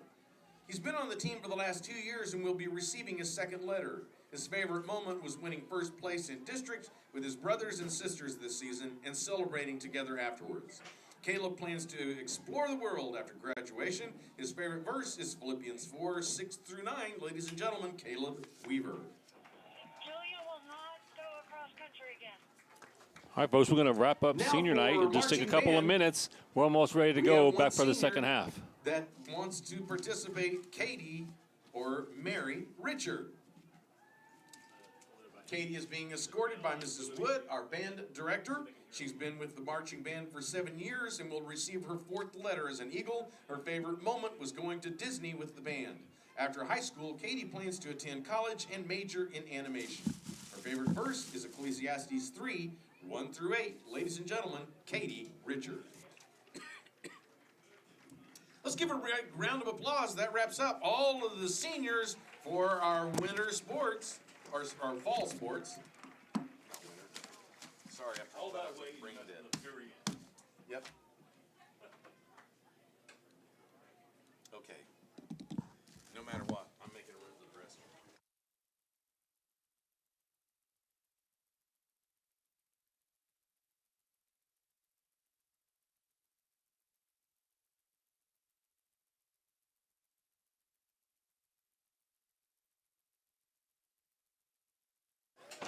All right, we'll start off this second half, and we are just ready to get moving. Camille, tell us a little bit about that first half. See what you got. I've got to say, we started out not as well. I mean, they scored a touchdown within like the first 5 minutes, easy. But we did come back, scored 2 in a row, came back with another touchdown. But Julian Hood came in clutch. We got those 3 extra points.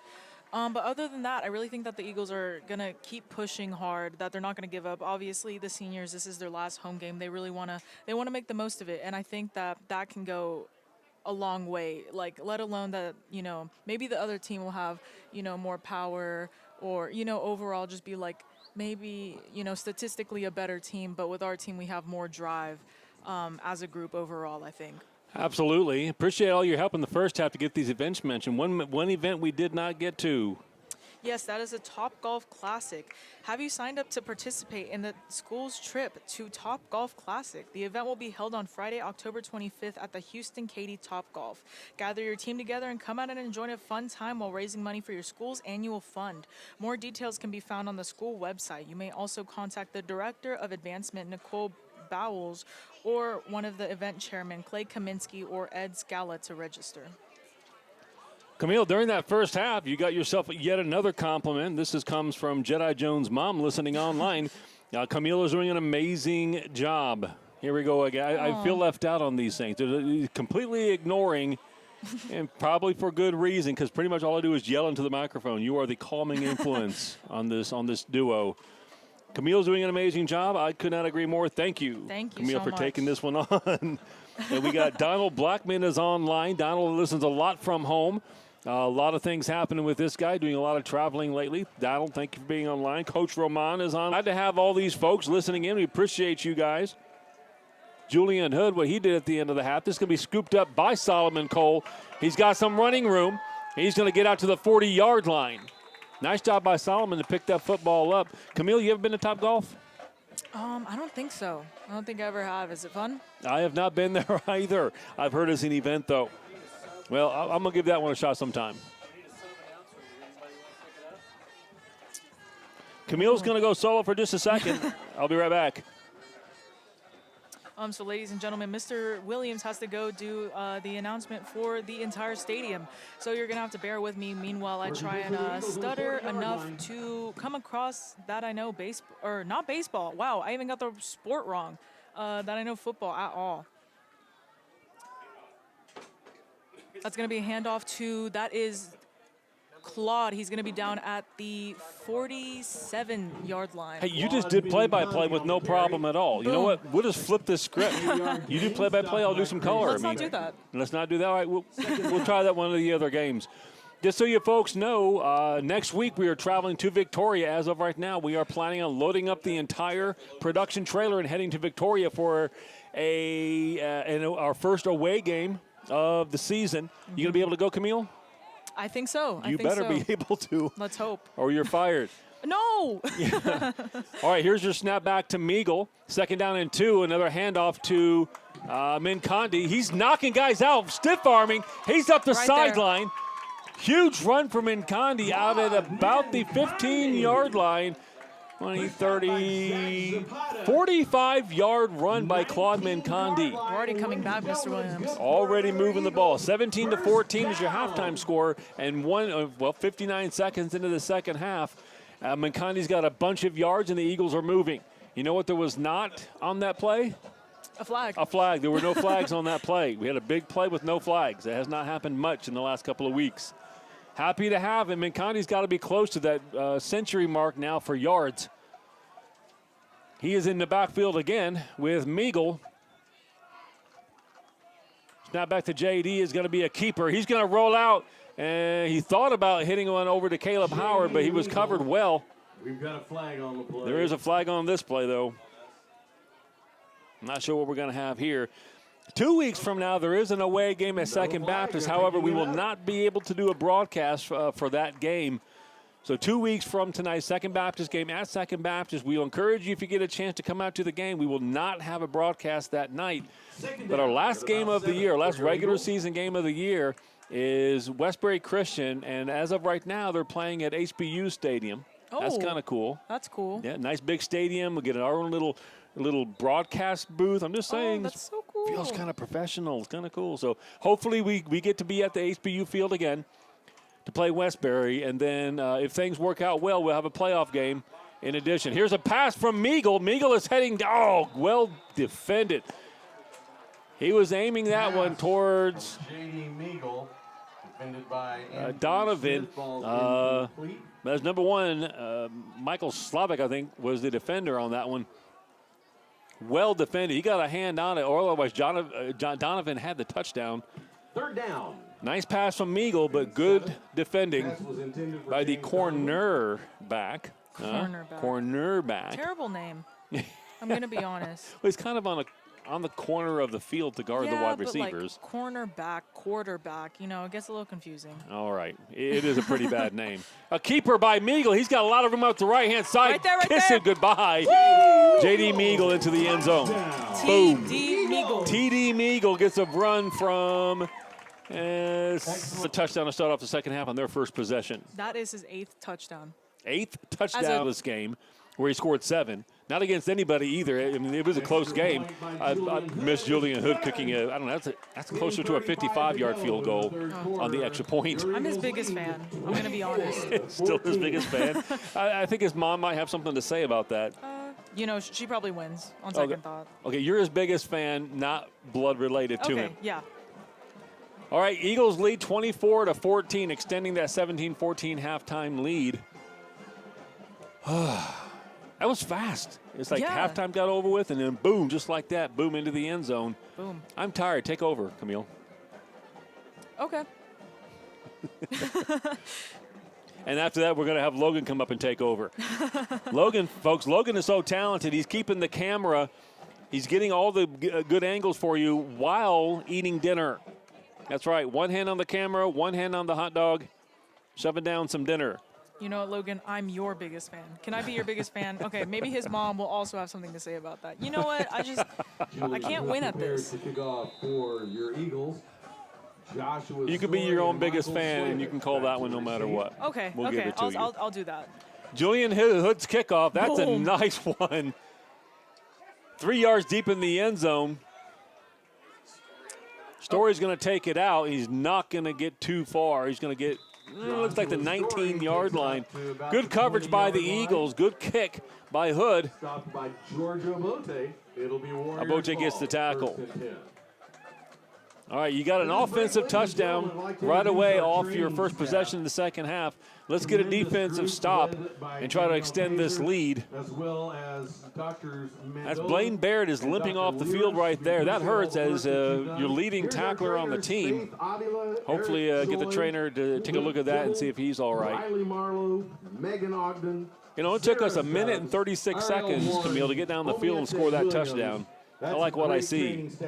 Although I would appreciate if the offense would slow down a little bit and give us time to talk a little bit. No, it's okay. It's okay. We can just talk really fast. Here's your handoff. This is 32 Landrum. Got a lot of handoffs in the first half. Got quite a few yards. Jackson Landrum gets 2 yards on this carry. Second down and 8. Ryan Mata on that tackle. Couple seniors, Aiden McDonald too. If you saw a senior night, good Lord, for the football team, there's like 20 seniors on this team. Now, the good news is that a lot of our key players are also juniors and sophomores. But, yeah, we're gonna graduate some super key positions that we're going to have to fill next year. Good news, Jordan Black knows how to get that job done. Coach Black's done an amazing job. The coaching staff has done a great job. Love having him here. Here's a drop back for a pass, but he keeps it instead. And he's going to get some serious yards. That was a pass play gone bad. And this is going to be Drew Hurst on what should have been a pass play, but he's going to run for 35 yards instead. I mean, you got the whole Eagle defense going for that pass, and I'm just if that was a called play where they faked that and then run to the left, that was brilliant. More than likely, though, he dropped back. He looked for a pass. He was totally covered by the Eagles defense. He rolled out to the left and got 35 yards. So the big play for the Warriors on offense. Flag on the play. Oh. And a flag. Looks like a face mask or something like that. Against the Eagles. Personal foul, something. We'll move the ball all the way down to the 30-yard line. So 1st and 10 from our third. Making the pass incomplete. He was hallelujah. Hallelujah, Wow. he's a freshman. I'll take that. I don't think I've ever heard that phrase before. Hallelujah, he's a freshman. I don't think I've ever heard that. They don't get a lot of respect, do they? You know No. what? Let's give him some respect. That was a great play by a freshman. James Donovan. James Donovan, not too bad. Here's another draw play. Still Landrum. Landrum's going to get some more yards. Hey, young man is tough to bring down. On the carry. He's going to get about 18, 19, that's almost 20 yards on that run. Knocked out of bounds by Ryan Mata. So the Warriors providing a pretty good answer to the Eagles, slamming it down their throat in the beginning. Minute 36 it took us, and now they're slamming it right back down ours. We need a defense to step up right here, make a couple of plays, and stop this possession. Time for a defensive stand. Come on, folks. Landrum is in the backfield. Got a fullback in front of him. He gets the handoff. He's going to break a couple of tackles and go get into the end zone. Jackson Landrum. Touchdown by Jackson Landrum. Good blocking by the offensive line and their fullback. I didn't catch the fullback's number, but good blocking. He's going to get into the end zone. And 24-20 with an extra point coming. The last couple of weeks, you've seen a pretty good Fort Bend Christian offense. And we know we've got a defense that can do the job. Tackling has been our issue the entire time. So a touchdown by the Warriors. Extra point coming. Landrum again. If that kid's doing their kicking and scoring a lot of touchdowns on the ground, he's got to be one of the leading scorers in all of TAPS football. The kickers get a lot of points. I think I did see him. I think he was like number 4. I don't know. When I was looking stats for last game, I think he was definitely up there. I remember seeing him. Yeah. Well, it makes sense. He's obviously a good running back. Kicks his own extra points. There's going to be one. Next thing you know, if you put him at quarterback and he passes himself the ball, we'll know we got something.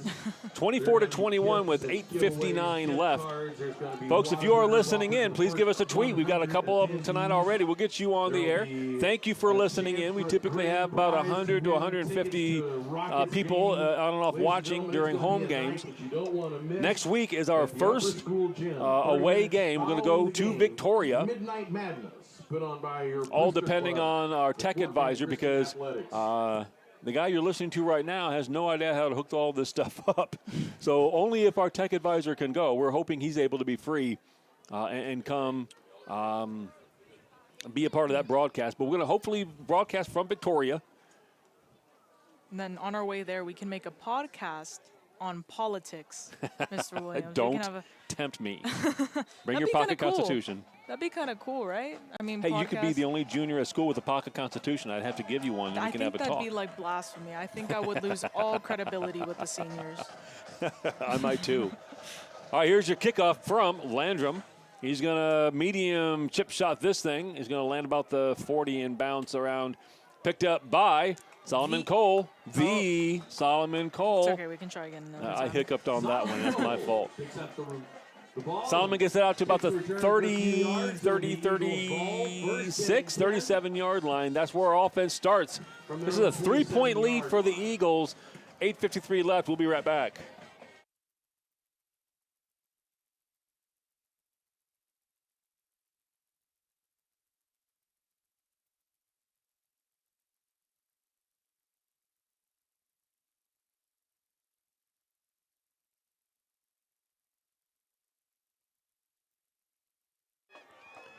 All right, make sure you tune in a little bit later on. Camille's going to do a play-by-play series coming up. You don't want to miss it. Here's a handoff to McCondy.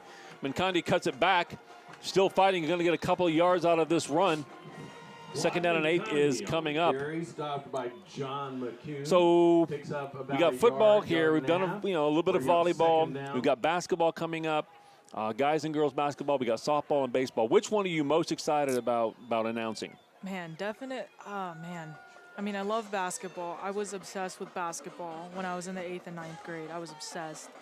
So definitely basketball is up there, but also softball for how long did I play softball? 5 years. So that also, but we're going to have Miss Sheffer announcing softball with me. So Camille that'll be even and more Sheffer. fun. That's a team right there. Meagle rolls out to the left-hand side, trying to get some yardage here. He's not going to get much. Well defended. That is number 17.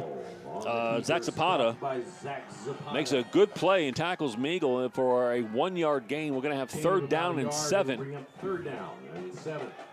Tell you, the Cypress Warriors have been pretty disciplined on those runs. Both Meagle and Mincondi have some serious moves and some speed and some power, and they've kind of bottled up JD so far in this game. Claude's got a couple of big runs, but overall, we have not been able to run like perhaps we thought we might be able to. Here's a quick pass from Meagle. That is a catch by... No, it is an incomplete pass, a quick pass, but dropped by Abote. Nope, dropped by Cole. So we got fourth down and 7, and the Eagles are going to have to punt.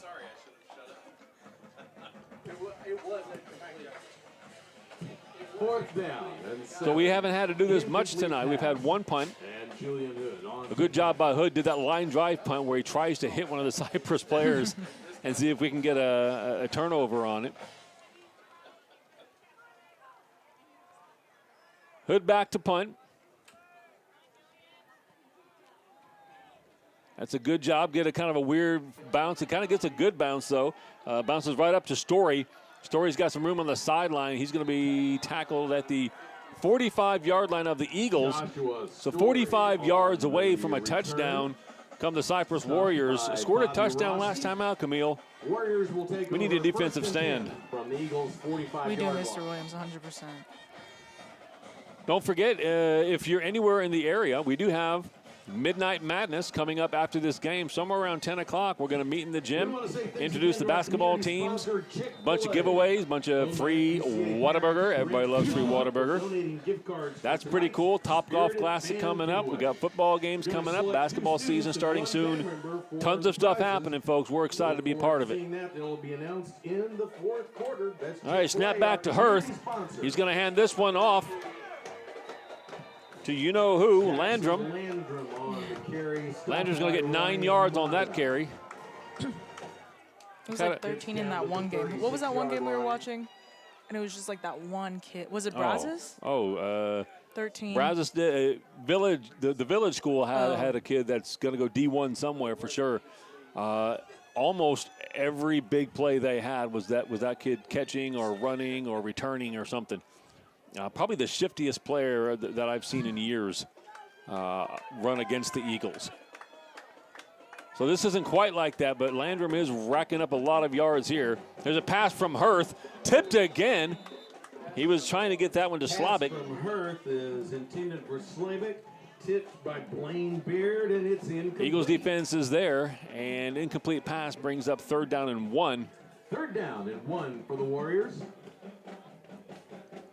Okay, Mr. Williams, I think we need to do predictions because I feel like this is good. We're just kind of staying in the same general area right now, so I feel like we need to make some predictions so that some big things happen. Okay, I'll jump in with one right here. Cypress will not get a touchdown on this possession. Okay. I'll start with that one. Let's do that. Turnover, punt, field goal attempt, something like that. They will not get a touchdown on this possession. We'll try that one out. Another run by Landrum. He's going to get the 1st down, about a 6-yard run. Stopped by Seth Montagne. I should have just made another prediction. If we can stop him from getting a lot of yards, we'll keep him out of the end zone. That has not proven easy. Big, tall, strong kid. He's a good runner, lowers his shoulder pads down. He'll hit you when he's running, so a hard kid to tackle. And you don't really always want to tackle a kid who lowers his shoulder like that when he's running. 1st down and 10 from the 31-yard line for Cypress. Not back to Hurth, tosses it over to Landrum, breaks one tackle, but Eagles absolutely crush him for a 1-yard loss. That's Carpenter, Zuber, and Mata at the bottom of that pile. Well done on that pitch play. One of the better things for guys who've just played a lot of football is you start to recognize plays. If they run them more than once or twice, you start to recognize what they are and you can react to them faster. I hope we've learned that pitch play because they got a lot of yards on that pitch play. If we can stop that, take that away from them, we take one more dimension away from their offense. Hurth back to pass. He's going to try one over the middle. That time he misses. Slavic. Pass intended for Slavic is incomplete. So we've got 3rd down and 11 yards to go. Here we go. This is the big play. We need to stop them. Although they're at that place, Camille, at the 31-yard line, where if they don't get a 1st down here, they'll probably just go for it on 4th down because you're not gonna punt from the 31-yard line. Yeah. And I don't know how good Landrum is at field goals. But if they try to field goal from here, it'd be somewhere around a 50-yard field goal. You know what? Give it a shot, I'd say. If you were Julian Hood. If you Hood, yeah, put him out there. Let him go. Heck yeah. We've seen him kick that distance field goals on extra points consistently. All right, 3rd down and 11, a big play for the Eagles defense. Hurth back to pass. This is Aiden McDonald looking at him, trying to get the ball. Boom! That's Solomon Cole. That is a catch interception by the Solomon Cole. Thank you. Man. There we go. Hey, guess what just happened? Prediction Correct. Came true. You even said it. You said interception, fumble. Yep. Something like that happened, and there we go. So interception by the Solomon Cole, and we are back in business on offense. Good job, as we had to punt the ball last possession. You needed some kind of a stop, and we got it. Eagles offense back on the field. 1st and 10. Claude Conde to the right of JD, TD, Meagle. Eagles got a long ways to go. We're at about the 8-yard line. Snap back, and it's going to be a handoff to Minconde. He's going to get some yardage. About 3 yards on that run. Condi on the carry, good for about a 3-yard pickup. Tell you what, that inside run has really worked for the Eagles all year long. And I'll congratulate the defensive line for Cypress. Has done a pretty good job of cutting off that inside run. We get a lot of yards off of that. They must have got some good tape, and they're bringing their linebackers up into those holes and filling them.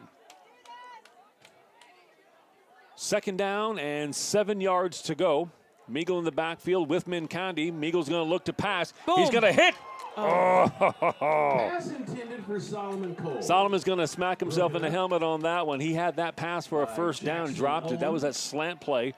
3 steps and slant inwards. Good pass by Meagle, hit Solomon in the hands, but he dropped it. He took a bit of a hit. 3rd down. 3rd down and 7. Mr. Williams, what do you think? Solomon's going to go to college for track, basketball, or football? What do you think? Well, he's about what, 6 foot tall? 5'11", 6 foot tall. So for basketball, it'll be tough. He's an athlete. He's got a shot at football, but he's got a good shot at track. He is fast. He can do the 200, the 400. There's a ton of time for Meagle. Meagle's going to try to get out to his right-hand side. He's going to run it up for a 1st down, breaking tackles. There you go. Excellent job as Meagle runs for approximately 15 yards and a 1st down. He dropped back and had like 5, 6, 7 seconds to find a receiver. Nobody open. Good job by the offensive line to give him a ton of time and then to block for him as he ran down the field. Here we go. Get out of the shadow of your own end zone. 1st down and 10. We are at the 27-yard line.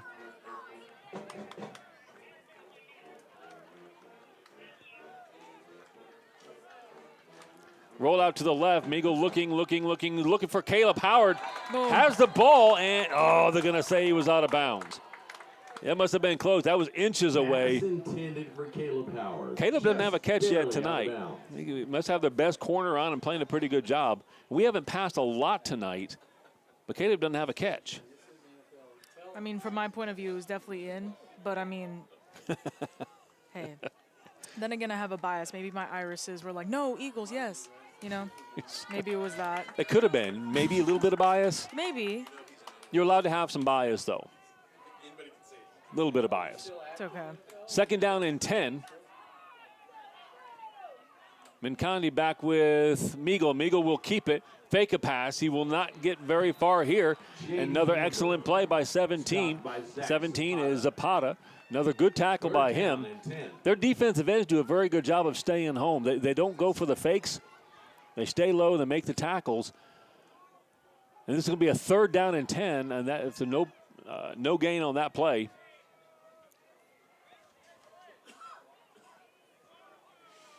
I'd like to see a pass play here. Get some yards. Let me make a big play for the Eagles. Keep this offensive possession rolling. Meagle looking towards the right. He's going to fire the ball out to a wide open. Oh!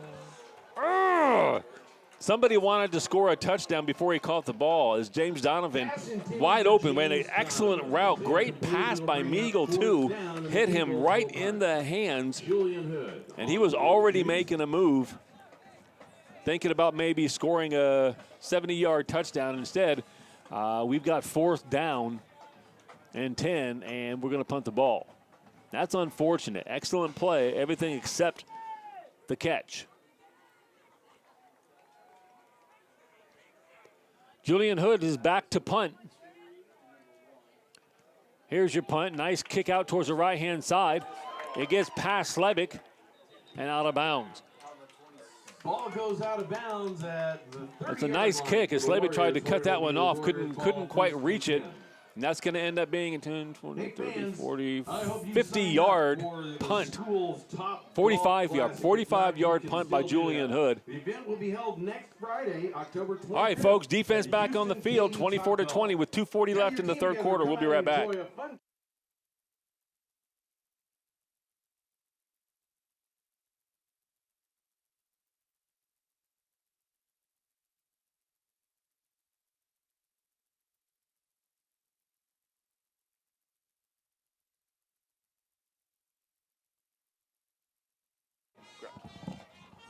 All right, defensive possession.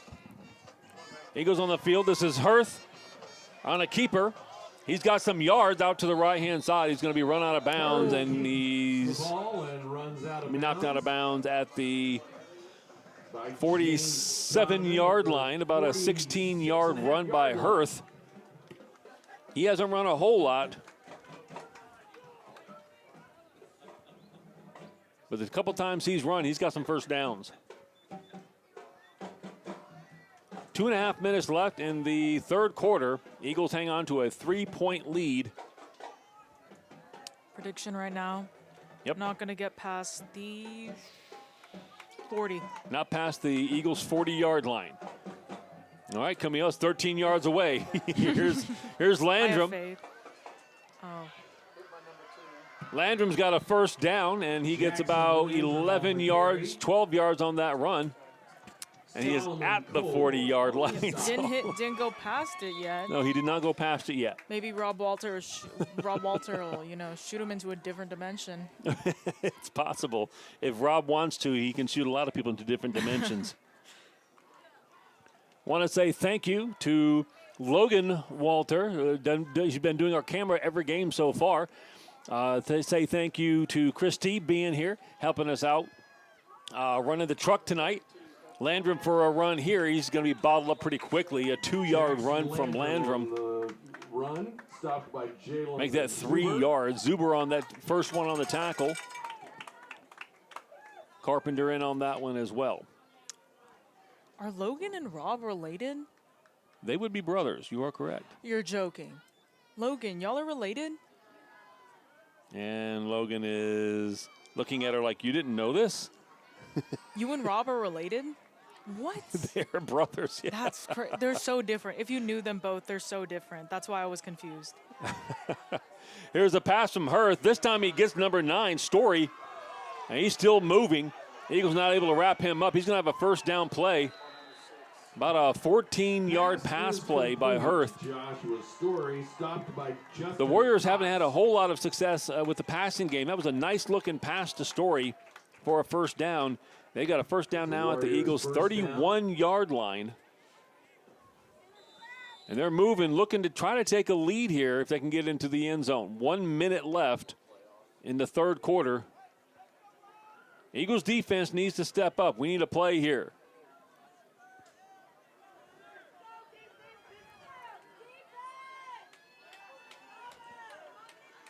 Snap goes back to Hurth. He's going to hand the ball off to number 27. He's got some room out to the right-hand side. Still on his feet. And that is Christian Andrews. Has a first down run inside the 5, maybe right at the 5-yard line. First and goal from the 5. Cypress threatening to take a lead from the Eagles. Predictions right now. We have to do it. Something big has to happen. Something big. I'm going to predict that we're going to go to a fourth down play from right here. It's going to take 3 downs, and they're going to have a fourth down play. And we're going to need the Eagles to step up right there. Okay. I'd be happy with that. Or okay with that. Not happy, but I'd be okay with that. Give the Eagles a chance. Momentum right now with Cypress. They're trying to punch one in. First down and 5. Hand off to Landrum. Landrum making some moves to the outside. He's going to get to the outside, but there is a flag. Jackson Landrum in the end zone, but there's a flag. The horn does go off, but the flag, I think we're going to go backwards here. That's in the area of holding. We'll see what the call is. It is a holding call against the Warriors, so first and goal from the 5 turns into first and goal from the 15-yard line. That helps my prediction. It does, a lot. Yeah, because he was skating in. Landrum was skating in for a touchdown right there, but probably because of the hold on the outside. That's where the flag came from. That outside line judge saw it, threw that flag down. And we're going to switch sides of the field. The third quarter is over with. Eagles hanging on, 24-21. First and goal at the 15-yard line for Cypress. We'll be right back.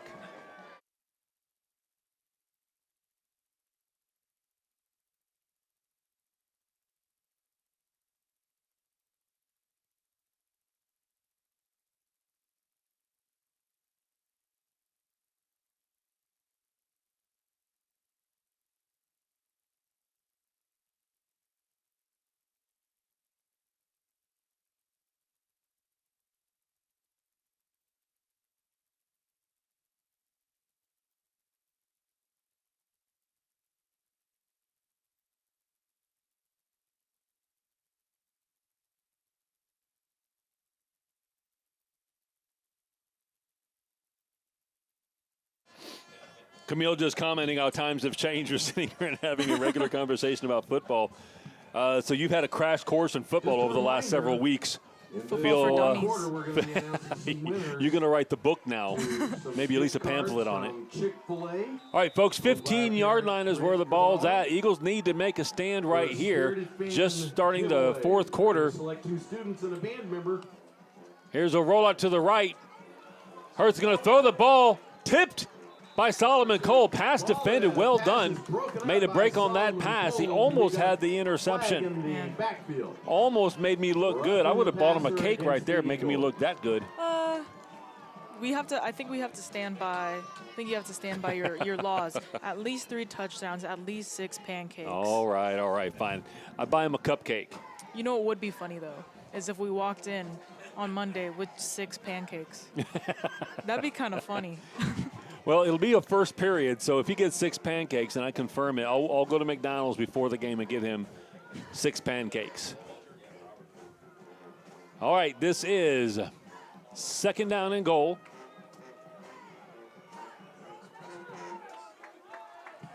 All right, 1st and goal. Here we go, folks. Let's help this. I missed something, didn't I? There was a penalty, wasn't there?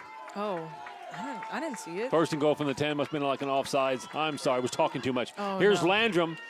Landrum fighting inside the 5-yard line. It's going to be 2nd down and goal from the 4-yard line. Jackson Landrum. Stopped by Seth Montagnier. 2nd and goal then from about the 4-yard line. I'm guessing they're just going to hand this off to Landrum a couple times. He's been a powerhouse for them.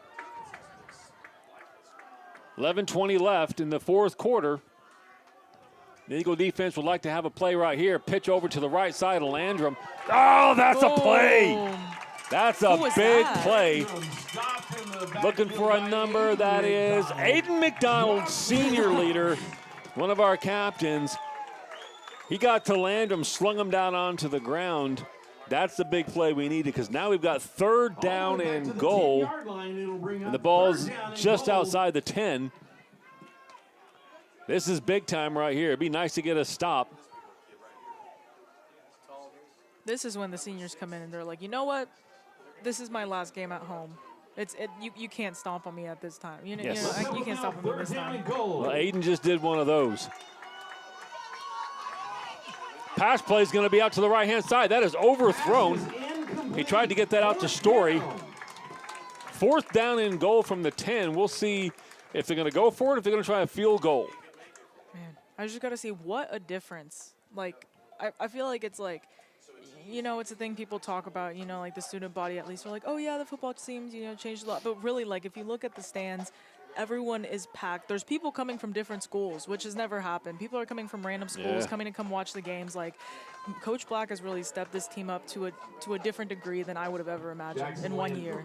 Landrum for a field goal attempt. He's got one wide left. No good. Eagles hold on to the lead. You know what just happened right there? Your prediction came true. Prediction came true. Oh, I'm on a roll. I might write a pamphlet on predicting high school football games from the broadcast booth. Oh. I don't know if that would sell as well. You're probably right. All right, folks, if you're listening in, if you have a Twitter, chime in on Eagles on the Air. We've got Donald Blackman still listening in. Appreciate you, buddy. Always listening into the Eagles games. Lots of things happening. Big night tonight. A lot of fun tonight. I will come back and tell you at the Victoria game how Midnight Madness went. I think it's going to go really well. It sounds like a lot of fun. Like most of the kids are going, at least that I know of. Oh yeah. Well, that's kind of what makes it fun. People like me go there. I just kind of stand and watch everybody else have fun. So it's good to watch you guys have a good time, do some competitions, meet the basketball teams. Here's Mincondi with a run, staying on his feet, getting a 1st down on the 1st down run. Out to the 32-yard line, 12-yard run by Claude Mincondi. 32-yard line, good enough for an Eagles 1st down. It's really too bad for Cypress. They don't have a Julian Hood. Oh. The way he kicked our first field goal and just nailed that thing from a 33, like could have been a 50-yard field goal. Astros lost 4-1. But Landrum is doing a whale of a job on the ground, so I guess I won't hit him too hard. for not making the field goal. He's had a heck of a game. Here's a pass play out towards Solomon Cole.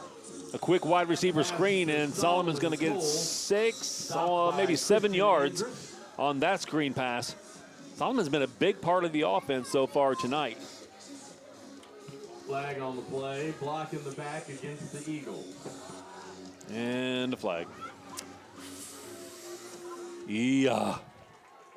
A lot of calls like this against the Eagles tonight. You win some, you lose. Well, you know, I can't really use that saying. It kind of feels like Tom and Jerry. You know, it's like he's about to get him, and he just doesn't. It feels like that. It genuinely, it really does. I mean, make if I a were big Cypress, play and you're almost there. yeah, and just boom.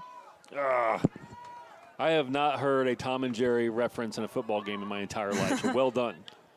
All right, this is going to be Mincondi on the run. Mincondi bounces out towards the left side. He's got a little bit of room, cuts it back up the middle. Nice job by Claude to get all of the yardage back from the penalty. And we're going to have a 2nd down and 5 after a 1st down and 20. Nice job. Stopped by Andrew Smith. 9 minutes, 20 seconds left in this game. Eagles 24-21 over Cypress. We'll bring up 3rd down and about 4. 3rd down and 4 yards to go. Big down right here. Need a 1st down. This is Meagle on a keeper. Jersey is grabbed. That was a nice tackle by that's 56 again. Ellisor. And he did not make it. It's 4th down and 1 yard to go. Make it a half yard to go. I don't suppose we're going to punt this one. We're going to stay on the field and get this half yard. Oh, I hope so. Like, I mean, that's logical. So I'm not even going to state like a devil's advocate type question thing. So. Well, our experts to the right just said that was a really bad spot. I think so. He fell forward and didn't get any forward momentum. So 4th down and a half yard to go. The Eagles need this half yard. It's going to be a handoff to Mincondi. He's going to get that half yard and more. He's going to break free, ladies and gentlemen. Mincondi is going to be tackled after a 5, 10, 15, 20, 25, 33-yard gain. 4th down and a half yard to go. He goes for 33 yards, and the Eagles are moving. When you get those 4th down plays, if you can get past that front level of defenders, you can make some big plays. And Claude Mincondi just broke about 3 tackles and got us 33 yards closer to punching the ball in the end zone. The ball's at the 25-yard line now. Oh, is that supposed to be me? I totally forgot to tell you to go play. All right, next time we get the ball, you're play-by-play. Here's a rollout to right. Meagle lofting the ball up towards Cole. Just about a yard and a half too deep for Solomon Cole. It'll bring up 2nd down and 10. All right, next time we get the ball, punch me in the arm and say, shut up, I got this. Okay. Okay. I'll be sure to do that, Mr. Totally allowed. See, I'd fire Jerry Reese if he did that. See, that's how much I like Camille Choi, is that I'd fire Jerry if he did it. Camille, I'm telling her to do it. 2nd down and 10 from the 25-yard line. Eagles would really like to get one in the end zone here, put a little bit of distance between them, leading by 3 right now. All right, back to Meagle. Meagle, wait. Draw play to himself. Meagle's got some serious room, making a couple more moves. Right there. This is J.D. T.D. Meagle. Give it up. Woo! T.D. Meagle for a 25-yard run. Huge play. That was a design quarterback draw, or he just knew nobody was watching him, and there he goes. 25 yards for a 9th touchdown. 9th touchdown. We're just going to track that one. Little chalk marks on the windows here perhaps would help. 9th rushing touchdown for a quarterback who's also thrown a good amount of passing touchdowns this year. We got one tonight to Solomon Cole. Here's Julian Hood for the extra point. Easy. Extra point. Almost knocks the lady off a camera stand in the back. Don't hurt the mom taking the camera angles from the end zone camera. They needed that one. That 4th down play was key. Line blocking for Mincondi. Out in the Eagles offense still rolling. 31 points tonight with 7:42 left in the game. Do you know if JD's gotten any offers? I mean, I feel like I mean, I feel like he would tell me because you know JD in football. You know It's JD everything. in football. It's everything to him, man. But do you know, have you talked to him about it? I feel like how is he not? I mean, look at it. Yeah, he's got to have something at least in the mix. Last year, I think, did he play quarterback last year? I think he was backup. Okay, so as a backup quarterback, so this is the first year, so this is the first time people are getting a look at him. The speed, the shiftiness, the ability, I mean, the passing is going to come along. He's already a pretty good passer. That's just going to get better for a senior year. So you don't know, a guy like that who's an athlete playing quarterback, a lot of guys get into college at different positions when they're really, when they play quarterback in high school. This is a chip, onside kick chip shot. Eagles don't get to it before it goes out of bounds, though. It's a nice try. Keep the ball away from a big return. Warriors are going to have the ball at the 35-yard line. So Eagles are going to have to play some defense right here, but with 7:42 in the fourth quarter, you like the shape that you're in, especially if we can play a little bit of defense. We can get a stop this time out. I mean, this is a great way to end the home season, I got to say. Yeah. Finish this one up, get this win, and you'll be thrilled to get this district game with 3 more district games left. I haven't heard anything really about Victoria St. Joseph yet. We know Second Baptist got a solid team this year, and not sure about Westbury. The 3 games left, we got a shot at the playoffs. This is a big win to get right here if we can hold on. Landrum again, he's going to be stopped immediately. That's Robert Walter, Jalen Zuber. Good pursuit there. I think I saw Robert Walter one time bench press a Volkswagen Bug. I'm not sure. It was something like, it was like online. Yeah, kid's got a lot of power. He's almost as good at offensive and defensive line as his brother Logan is at Eagles on the Air. Almost. Very, very close. Logan's better, 100%. You're welcome, Logan. You're welcome, brother. Here's your second down snap, second down and 10 after the no gain from Landrum. Here's Hurth. Hurth is going to give a short pass. Nice touch to Story. Story's going to have a first down. Nice pass play there. 15-yard gain from Hurth to Story. When they've run those crossing routes and made their completions, they're getting first downs. Hurth's got a nice touch on the ball. Another 15 yards. I still like our chances. If we can keep Landrum from getting big running plays, I like our chances to make some defensive plays, maybe get a quarterback sack, or we've got an interception, a couple of tips, and almost 2 or 3 interceptions. I like our chances here if we can bottle up Landrum for the rest of this game. 6.5 minutes left in the fourth quarter. Eagles up by 10 points. Snap back to Hurth. Looking to pass. He's going to loft one to nobody. He overthrew everybody that time. Solomon Cole had the best shot at that pass. I'm sorry, that was James Donovan. Had the best shot at that pass. James Donovan freshman playing safety. I like it. James Donovan, freshman, playing one of the starting wide receiver slots tonight and playing a starting safety spot as a freshman. Good. Yeah. I don't even know the kid. I couldn't point him out to you in the hallways. I don't really hang with the freshmen a lot, but don't teach the freshmen. You know, I think the what I can compare him to, he's like JD with kind of like a swoop, kind of like Andy Cook bowl cut, but taller, like 6 foot. He's got an Andy Cook swoop bowl cut. But looks like JD Meagle. But looks like Meagle.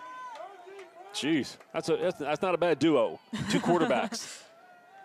All right, here's a passing play by Hurth. He's going to loft one out towards the right-hand side. Incomplete. He had number 6, Will Hotchkiss, and that was defended by, guess who? James Donovan. James Donovan again. Kid's having a game. He had a shot at that one. That's kind of, so far, the passing plays by Cypress have kind of been the crossing routes or just loft one deep and hope your receivers make a play. Our corners and safeties have done a good job of bottling that up. They've had a couple big plays, but overall, the athleticism of the Eagles secondary has really done a good job of keeping the passing plays down to a minimum. 6:15 left in this game. Eagles up by 10. 3rd down and 10 for Cypress. This is a pass to Landrum out to the side, just off his fingertips. He had some room. Couple Eagles bearing down on him. I like that. I like that. You like that very much. We like 4th down and 10 is what we like. And they're going to probably go for this one because with 6:12 left, you have to get 2 scores. I would imagine they're going to go for this one. If the Eagles get a stop right here, we'll be in the driver's seat. Man, I hope Zuber gets a hold of him.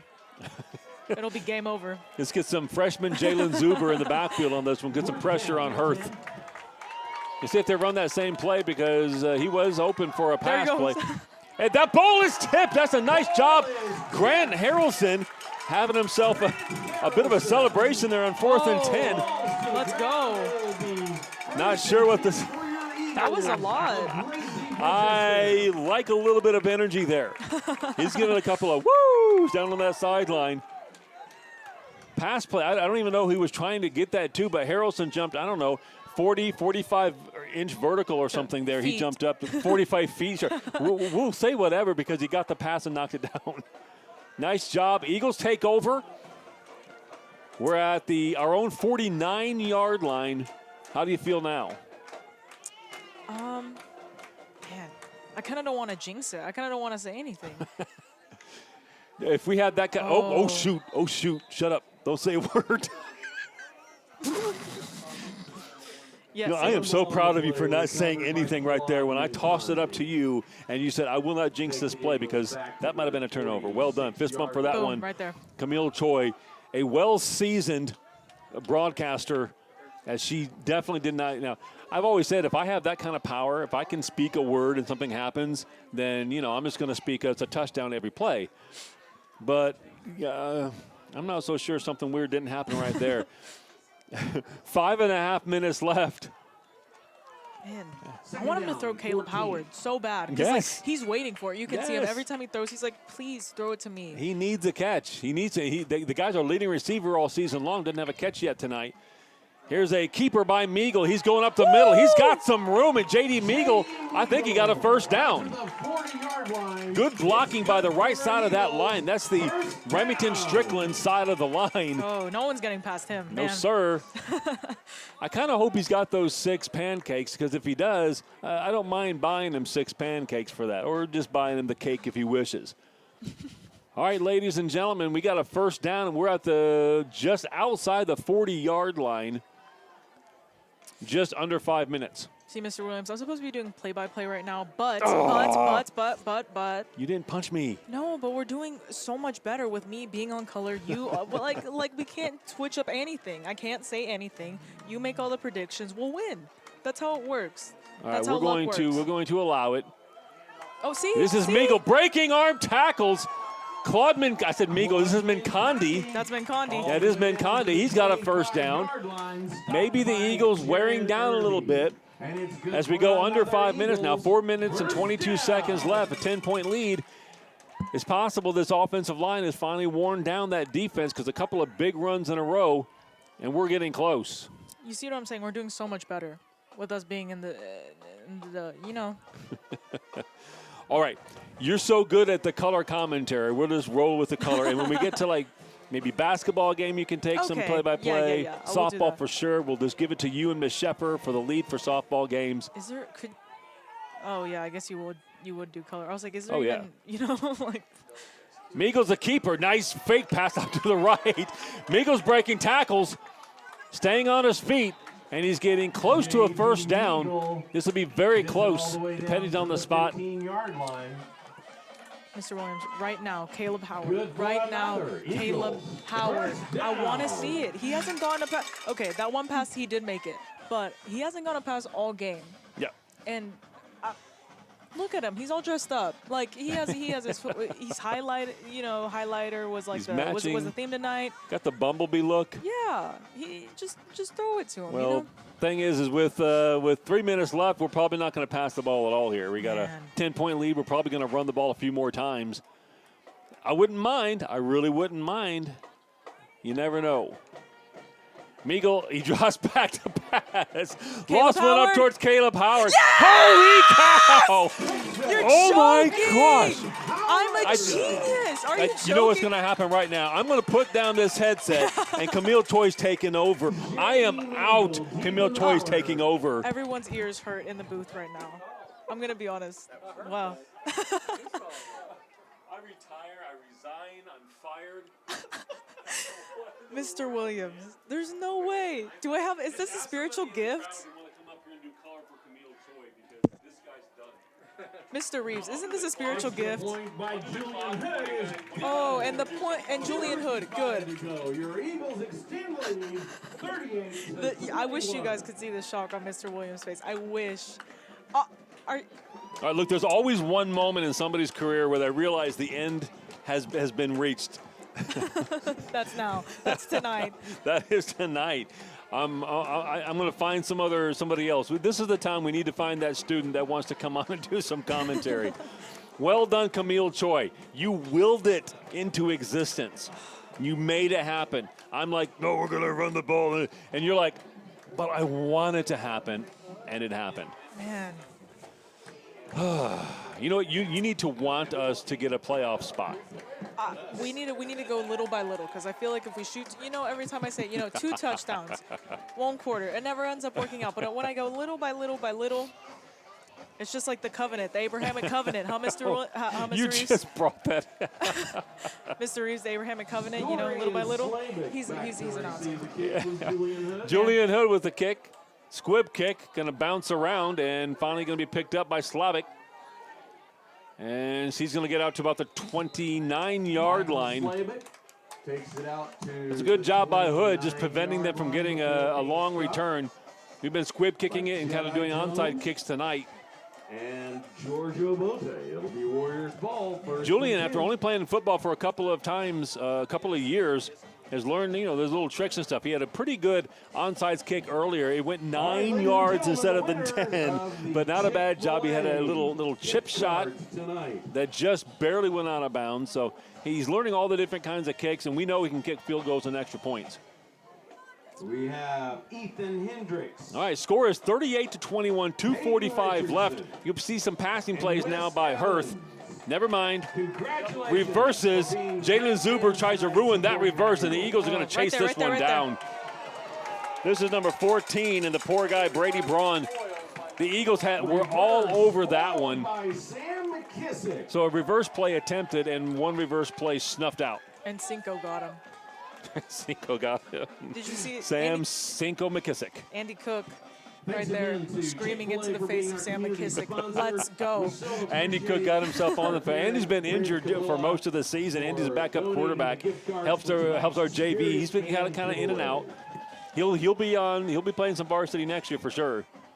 All right, snap back to Hirth. He's looking to pass after the 8-yard loss. Hirth out towards number 9, Story. Story's got a shot right here. Big passing play. He's going to be chased. No, he's going to break a tackle. And Story's going to get a 70-yard touchdown. Hirth to Story. We've been preventing those kind of plays for the whole second half so far, and the Eagles give up a giant pass play right there. I got it. His son asks him, "Hey, Dad, can you tell me some stories about you in high school?" And he's like, can you tell me about football in high school? He's like, Hirth, got a story. That was so bad. After all the good you've done tonight, Camille, I'd hate to fire you. Mr. Williams, that was kind of funny. You can't even lie. It was kind of funny. I would lie if I said it was funny. Landrum for the extra point. That is good. And it's good. And they bring themselves back to a 10-point lead, or 10-point deficit, after the Eagles punch one in on your brilliant call from Caleb Howard. A couple of plays later, it is a touchdown for Cypress. So Cypress 28, Eagles 38, 1:49 left. We need to get this ball. I'm guessing an onside kick is coming. They have to. They're still down by 2 scores. So you're going to have an onside kick attempt.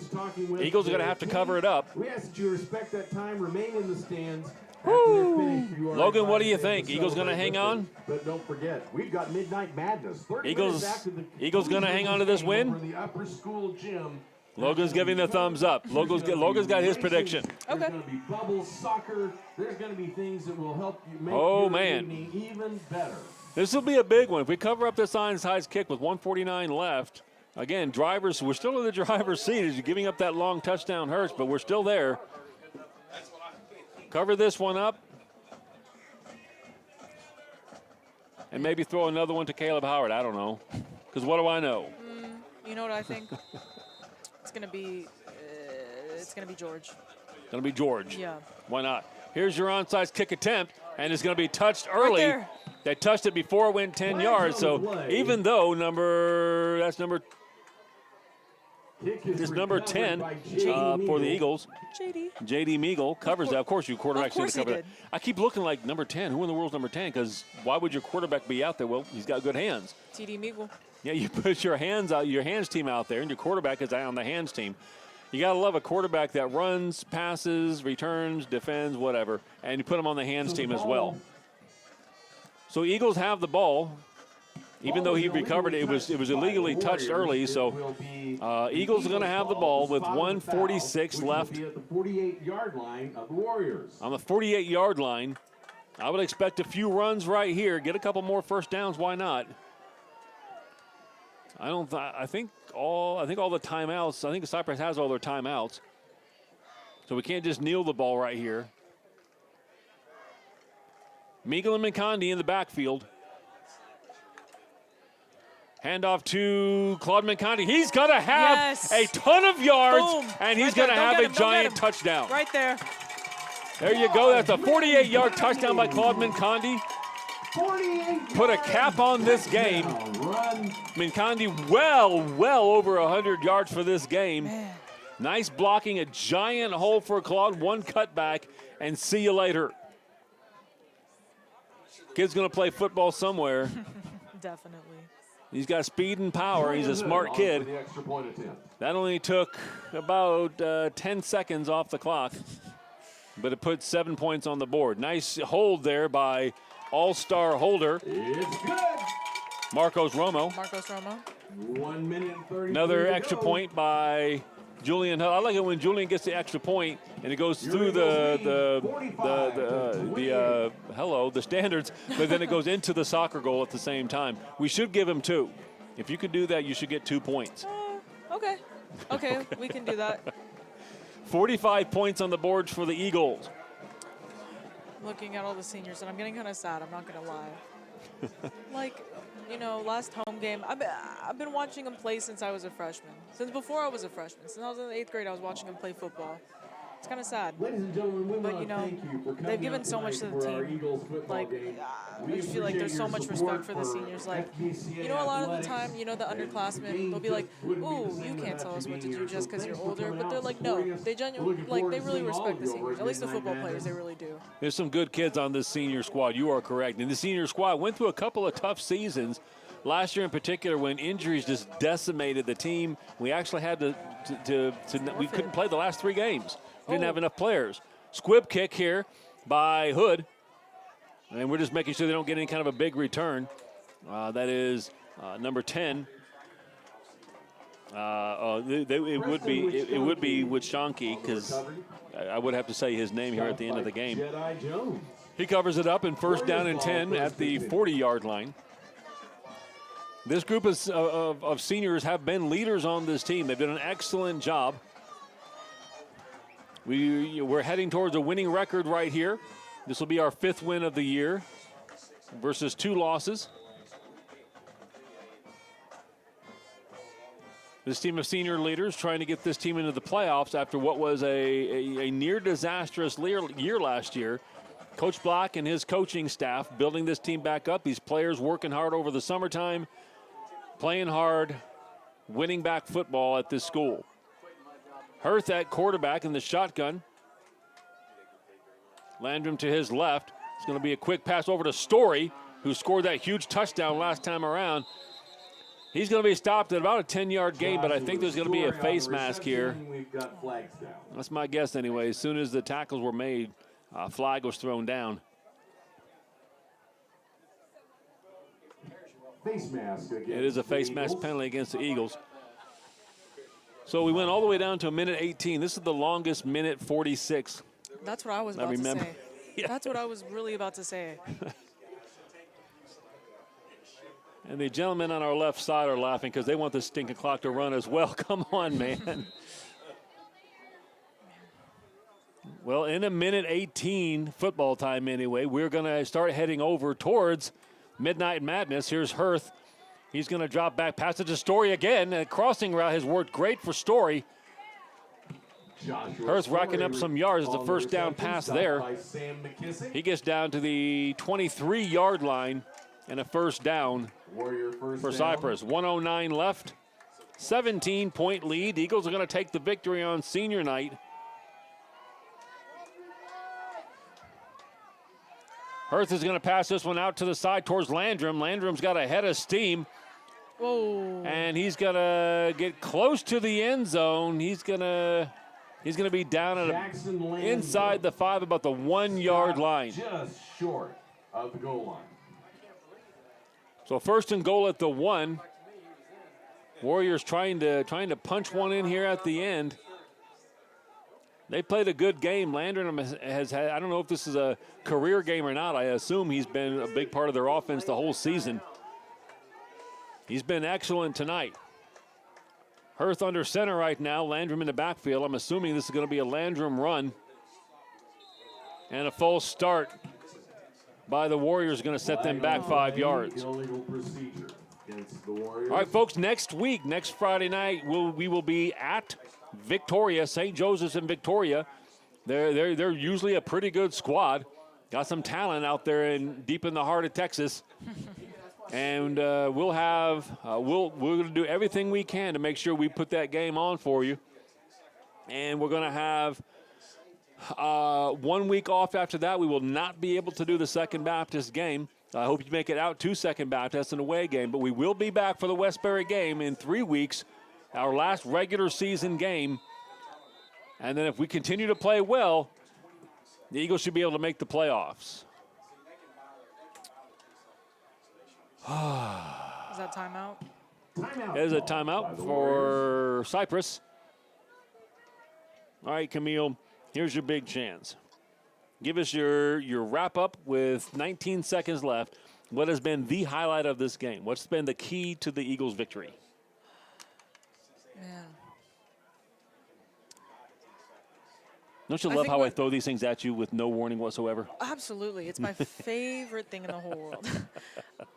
I really do think it was Claude's touchdown, because that's when we started to gain the momentum. That's when we got 2 more. Right after Claude's.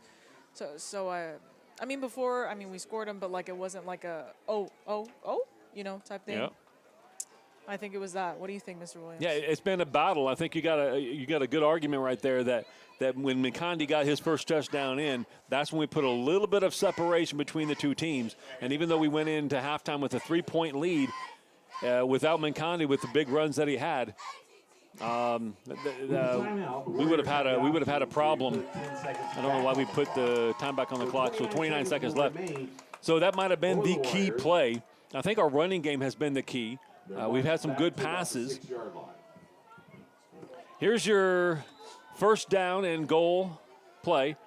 Now it's the ball's at the 6-yard line. There's going to be a pitch over to Landrum. Landrum is going to get himself into the end zone for another touchdown.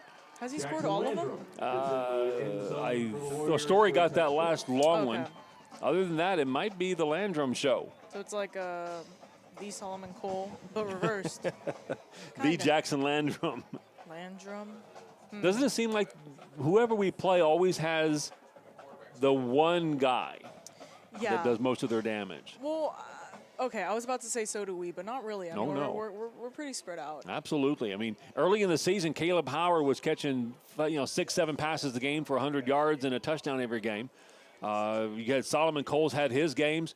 Meagle has certainly had his games. Landrum kicks the extra point. That's good. 21 seconds left, 45-35, with another onside kick coming. So we've got playmakers all over the place. We've had, I say the biggest weakness is that we just don't tackle very well. We're not making tackles in the game, and so these big plays happen, and we're not stopping them from happening enough. But if we keep scoring 45 points, Camille, big plays might not hurt us as much. We're looking forward to celebrating. Mr. Williams, you think playoffs this year? I'm going to go ahead and throw this one out there. I think we get to playoffs this year. Man. We've got a district win here. I think we've got the edge against Victoria. I have to talk a little bit more to people about it. And I think we've got the edge against Westbury. Those are probably going to be both good games. We're both on the road. And just like this game, I mean, I think we had the edge all the way against Cypress, but this is a solid team that's played a solid game, put 35 points up on the board against us. All right, onside kick is coming. Eagles ready for it with 10 players up there ready to go. The only person really deep is the Solomon Cole. Here's your line drive kick, and it's covered up by Meagle and Howard. Of course it is. Of course it is. Ball caught by J.D. Meagle. I like it. You don't just put your quarterback on the hands team. He's on the front line of the hands team. Their own 49. He's such a good kid, too. Well, I don't know him well, but I do know some of the Meagles. I've taught a couple of them. Meriden is here tonight. His sister graduated last year. Just changed her major to economics. Let's hear it. Yeah. How does that feel?